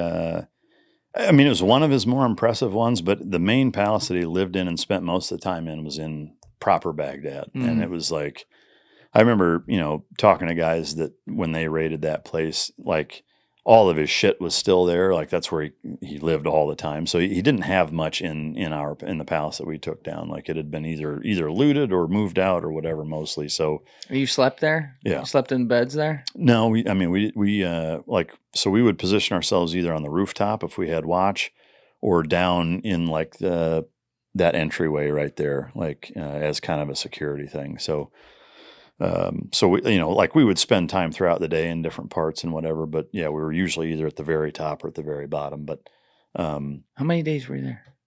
It was a few weeks. I don't remember exactly how many, you know. But chilling in the world's greatest resort for a few weeks. Fucking A, yeah. You go swimming in the little fucking moat right there? I didn't, just because I don't trust any of the fucking water there. So I didn't get in the river. Yeah, like in any natural body of water there, I'm not getting in it unless operationally I have to, you know. So probably for the best. For sure. Yeah, I don't need any I don't need to bring drippy dick home because of a fucking, you know, some nasty pool. Although you know what? I went down to the Amazon jungle with my buddy Paul Rosley, who's lived there for 19 years recently. And like before we were going, he was saying, you know, he's out of his fucking mind. But he was saying all this shit we were going to do. He's like, oh yeah, bring your bathing suit. We're going swimming. I'm like, the fuck we are. I'm not going with the anacondas and piranhas and shit. I'm like, no. He's like, no, we're going swimming. I'm like, Malaka, I'm not doing that. Yeah. Literally the first day we walk down the one trail, we get to the other side. He's like, all right, let's go in. I'm like, all right, let's do it. And we did it every day. No problem. And like, no problem. Yeah. But no weird fucking burns when you pee kind of shit. Well, that's the thing.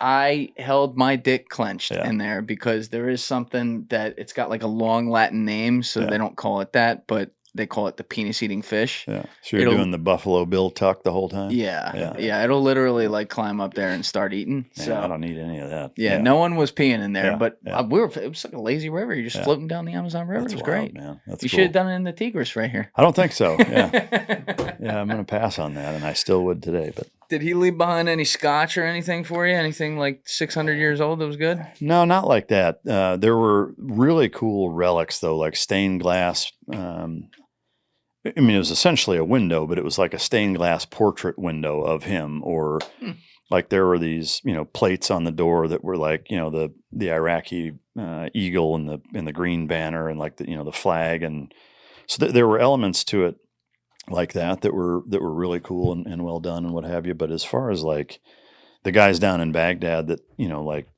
dude's clothes are there, and his one of his wives or mistresses safes full of fucking jewelry and shit like that. Like they ran into shit like that, and gold plated AKs and pallets of fucking cash and all kinds of That's what I'm talking crazy about. shit. But that was kind of gone.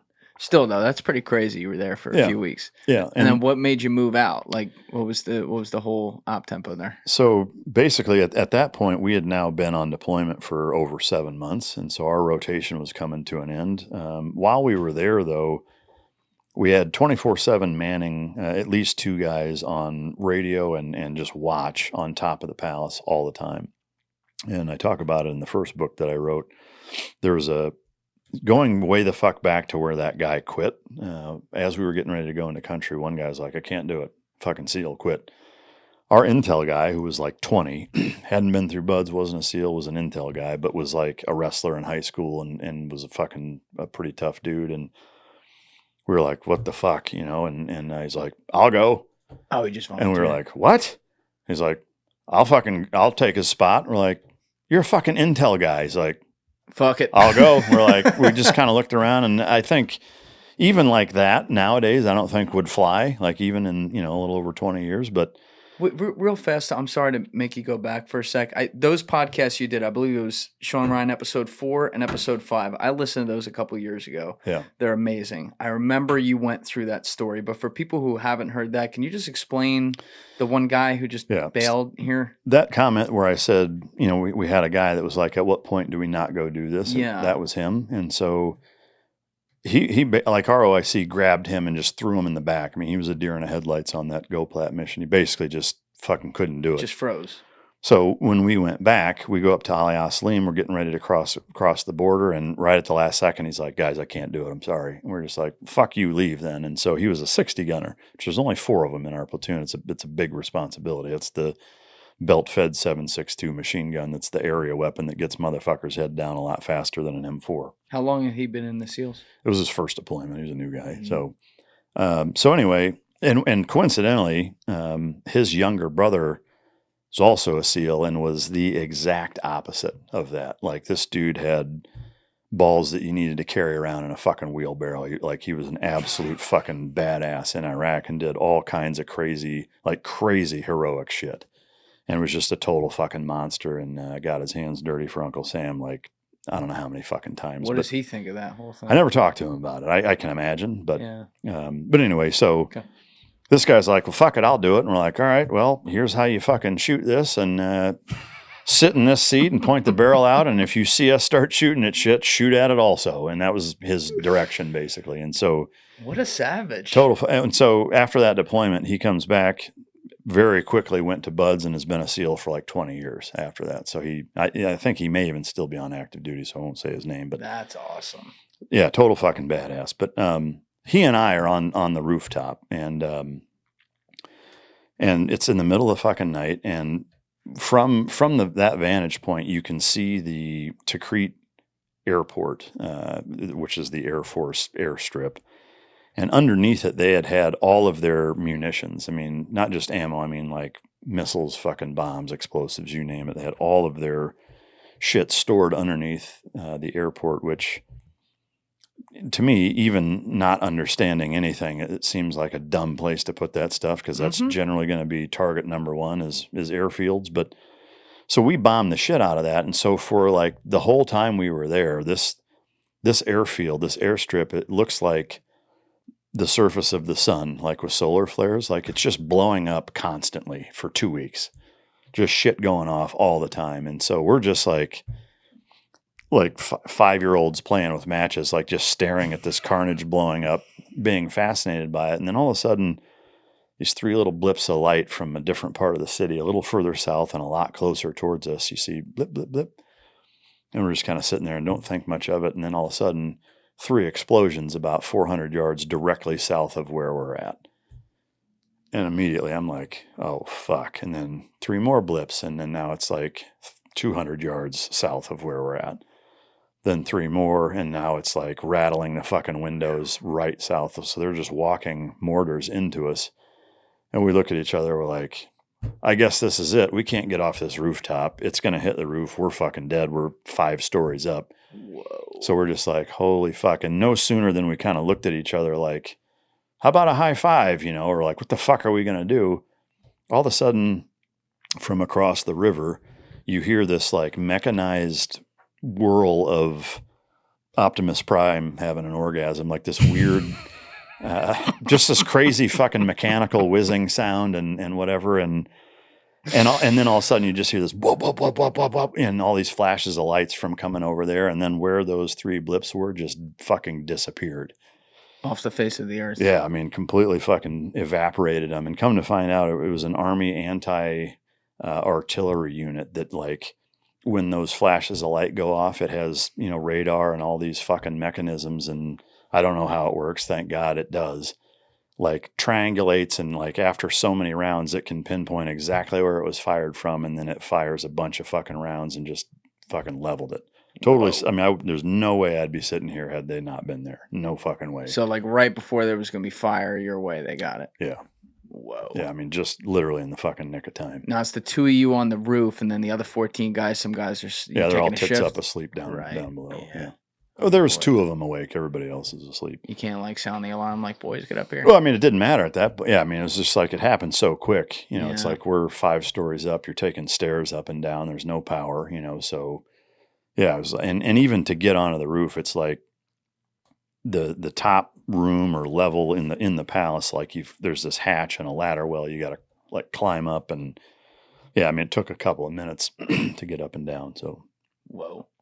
So then, when did you shipped out after like 3 weeks? Yeah, and that was because the deployment was coming to an end. Yeah, and during that time, like we would go do sniper overwatches. We would go hit targets. We were doing shit during then. It was just kind of hit and miss, you know, and similarly, it was like by that time, you know, the insurgents weren't really doing the insurgent thing to the degree with which they ended up doing, you know, 6 months later.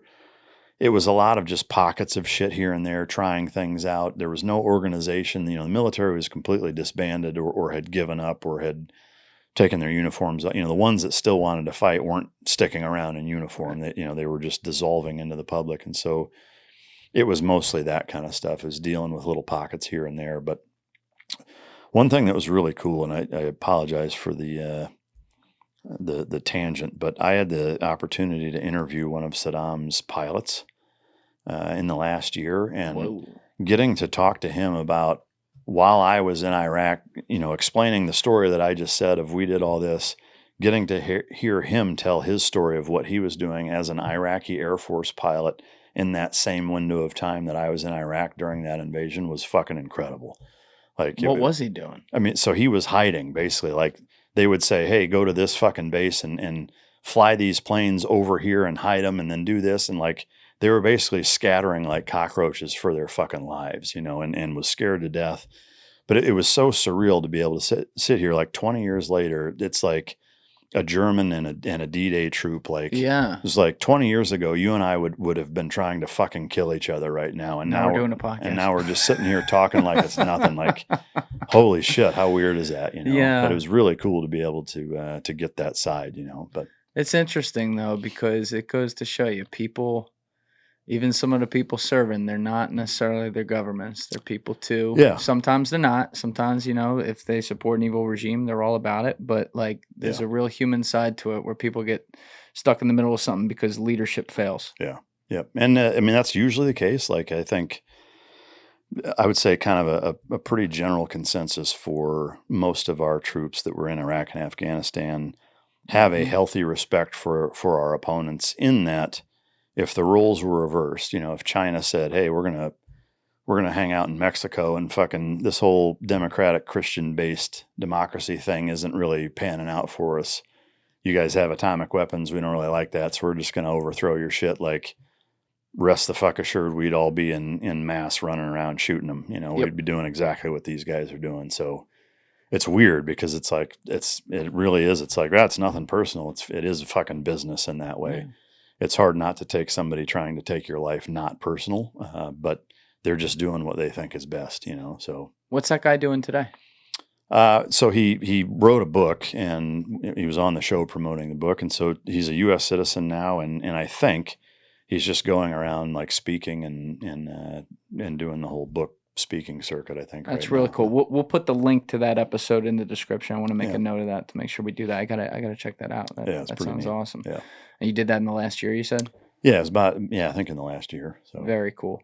So you had talked about this early on in our conversation, and I kind of tabled it because I knew we were going to be talking about the Iraq War, but you were pointing out how there's the separation when you get there. You have a job to do. You've been told to go there. You're trusting the process of the people who said you're supposed to be here, and you're getting the job done. And that's 100% the right way to look at it, especially though at the beginning, given the fact you're literally sleeping in this guy's palace, right? You just took this down. Everything's going pretty great to this point. In April, May, June, these times, like, are you thinking to yourself, man, this was a really good idea? Like, we got this shit on lock? Yeah. You know, and I think it's important to build a little context around it in terms of the backdrop of leading up to the justification for why we went. You could argue that you know, NATO isn't really a non-biased, neutral third party in terms of, you know, allowing or sanctioning militaries to go into other countries and topple their fucking governments. But however, like, we didn't do it alone. Like, you know, we technically, I mean, we did make our case to the UN, to NATO, to a lot of other countries, shared intelligence with them, and everybody was largely on board. I mean, yeah, there were a handful of U.S. politicians that voted no, and there were a few people in other countries that were like, yeah, I'm not on board.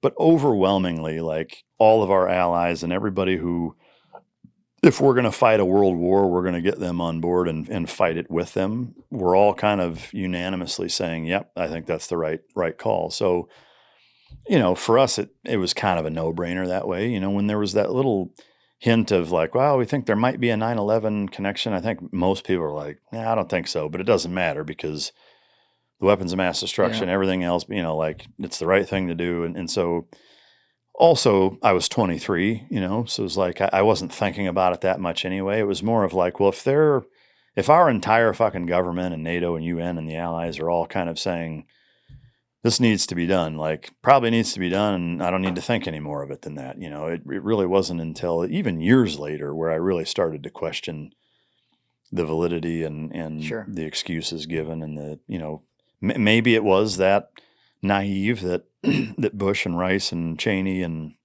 the administration at that time truly was acting on the best intelligence that they had, and were doing the best they could with what they had at the time, and they truly thought that was the right answer. Maybe. Like, who am I to say that it wasn't?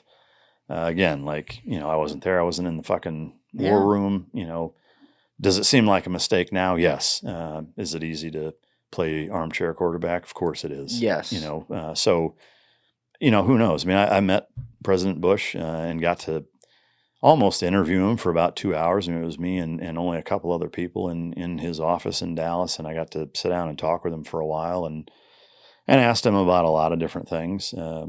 I did ask him to come on the show, and I will say I do actually really appreciate that instead of like most people who would have said, yeah, you know what, I'll put you in touch with my comms guy, and yeah, we'll see if we can work that out. He looked at me straight in the face, and he goes, yeah, I don't think I'm going to do that. Thanks, though. And I was just like, fuck, man, I respect that way more than wasting my fucking time putting me in touch with your comms guy who's going to lead me down a trail of fucking bullshit for 6 months until I give up, you know? Like, don't ever say he wasn't funny. There's a lot of things, but he's it was just like, funny. Fuck, I don't even know what to say to that. Thanks, I guess. You know. Yeah. But anyway, my point is that, like, I think it's really easy for anybody to look at any world leader, anybody that's in charge of some pretty complex, heavy shit, and second guess and criticize every fucking decision they make. I'm not going to pretend to understand what the weight of that office is going to put on your shoulders when you're making decisions about sending hundreds of thousands of young American men and women into a spot where a lot of them might not come home. Yeah. And many that do aren't going to be the same ever.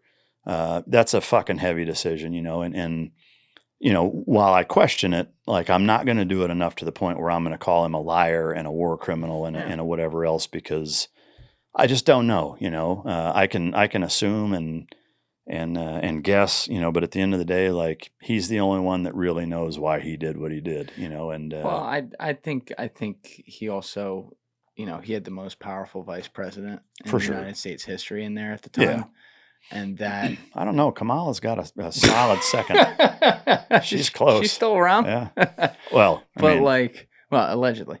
But that 1% doctrine and the manipulation there, that's where I empathize with Bush a little bit. Obviously, Monday morning quarterback, and have a lot of issues with how it went down. But you think about sitting in his seat where the buck stops with him, and you have people coming to you telling you these things.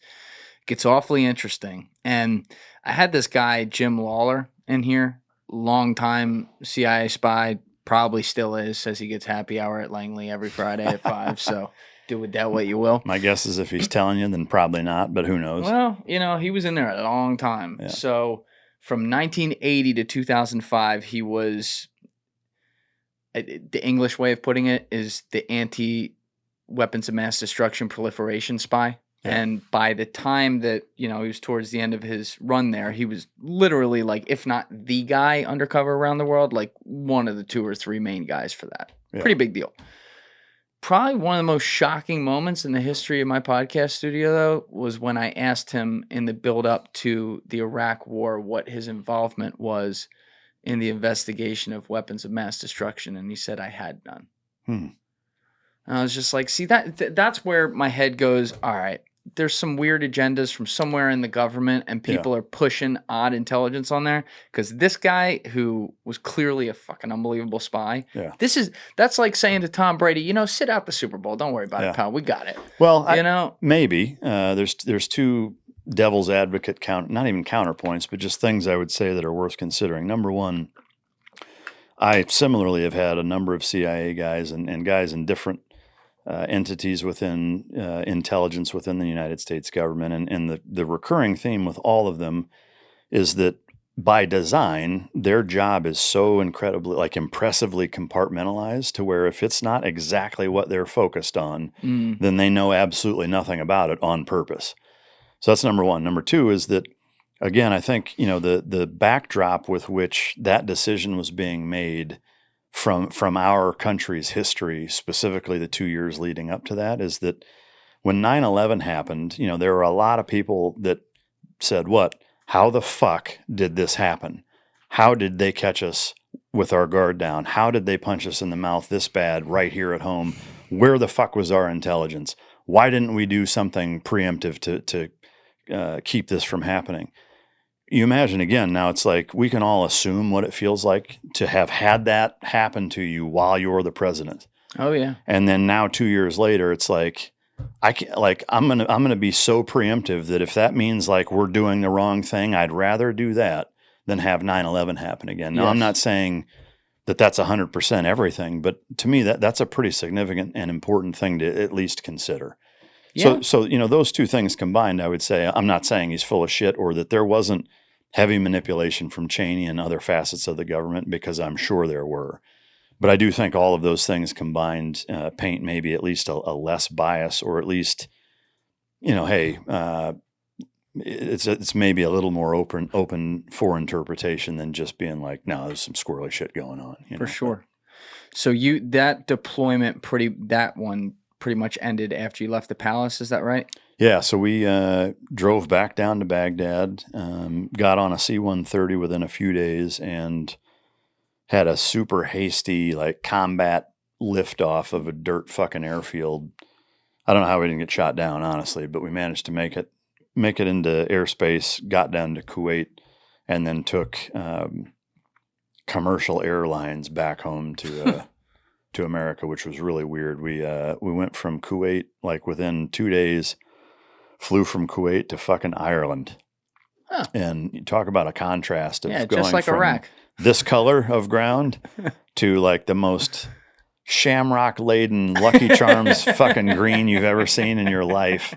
It was just like, dude, I think we fucking died and went to heaven. Look at this fucking place. It was amazing. And of course, you know, we weren't there for very long, but we didn't even make it out of the airport. It's like fucking Guinness everywhere. And and then made it home. And that's one of the things where, you know, getting into talking about PTSD and loss of purpose and the struggles that a lot of veterans have, I think that's a big part of it is that, you know, when you look at, say, the Spartan era, kind of the most consummate textbook professional warfighters probably in history, and you look at how they decompressed, well, they had a 3-month walk home after they were doing these things where it was just them, not in combat, sitting around fires, working all of this shit out amongst themselves in a relatively benign environment over a 3-month period.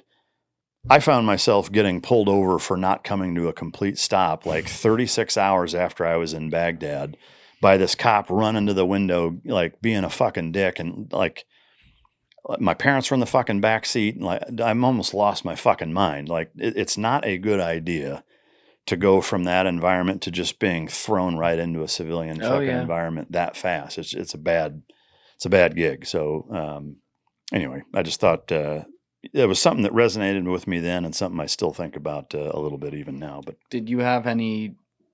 Well, how many more deployments did you do? That was it. That was it. So that was the last one into Iraq.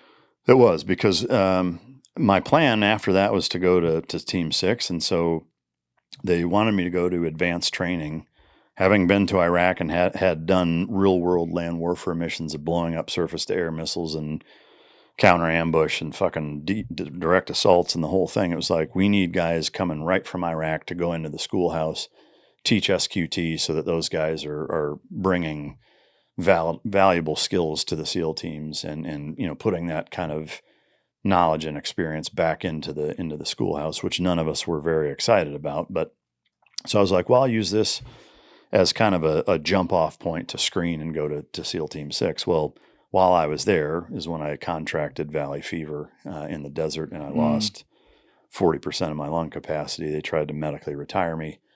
I was like, dude, I've got a fucking child on the way. I don't have a college degree. I have no idea what the fuck I'm going to do. How old are you? 25? 25. Yeah. And so they were like, well, you know, we'll send you over to Buds for 3 years while you either figure it out or, you know, heal up or whatever. And so I went there, went to night school, got my degree, had both my kids, started to get into the dog thing, and then set up. It was kind of at a crossroads where I was like, okay, I've done some training with these guys as they're standing up the West Coast multi-purpose canine program. I've always been in dogs growing up and was just had always been heavy into it. And then now it's like, hey, you can stay in and be a handler, or you can get out, start your own dog company and whatever. And going back to that, I've always had the most bang for your buck type of mentality. As much as I thought it would be awesome to stay in and be a handler with a dog and do more deployments as a dog handler, first and foremost, physically, I was not confident that I could do it without being a liability because of my lung issue. Is that still with you today? Yeah. Yeah. I mean, it's permanent, you know, so I'm running off 60% lung capacity compared to everybody else. And at this point, I mean, it's been over 20 years. Like, I don't notice it because it's been the norm for so long that, you know, I'm very used to it. But it's still like, you can probably even hear me kind of breathing heavy just talking. Yeah. You know, it's like I always feel a little bit behind the power curve breathing wise, no matter what. So like trying to train jujitsu or heavy hypoxic CrossFit workouts or whatever, like I run out of gas a lot faster than I would have previously. But so for me, I was like, man, I'm not going to be a fucking liability. I'm not convinced that physically I'm going to be capable of doing it. I also think I can enact more change and have a bigger and more positive influence by getting out and starting my own dog company and training lots of handlers, training lots of dogs, making a bigger footprint on both the dog industry and as it relates to military, customs, border patrol, what have you. So I'm going to get out and start my own dog company and do that. And this is 08? Yeah. When you left? End of 08, yeah. Okay. And now, obviously, you've run with that and everything. And I think we mentioned this maybe way back at the very beginning, but like you've done multiple businesses with it and you're training dogs that end up in combat, used in intelligence situations, used by the government in different facets. It's really interesting stuff. I am actually looking at this though right now, just on the time we're at, Alessi. How much time do you have? I'm open to be here. I You're do open? have to piss like a racehorse. Yeah, so- okay. I do too. So let's take a break. This is either going to be a new episode or we're going to put this episode on Patreon and members only for YouTube, where we're going to get all into what you do with dogs for the military. And I also like the philanthropy with it, which is amazing. So we'll be right back, and I'll make a note right after this. Thank you guys for watching the episode. Before you leave, please be sure to hit that subscribe button and smash that like button on the video. It's a huge help.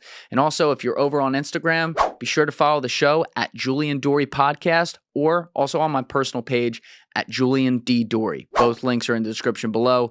Finally, if you'd like to catch up on our latest episodes, use the Julian Dorey Podcast playlist link in the description below. Thank you.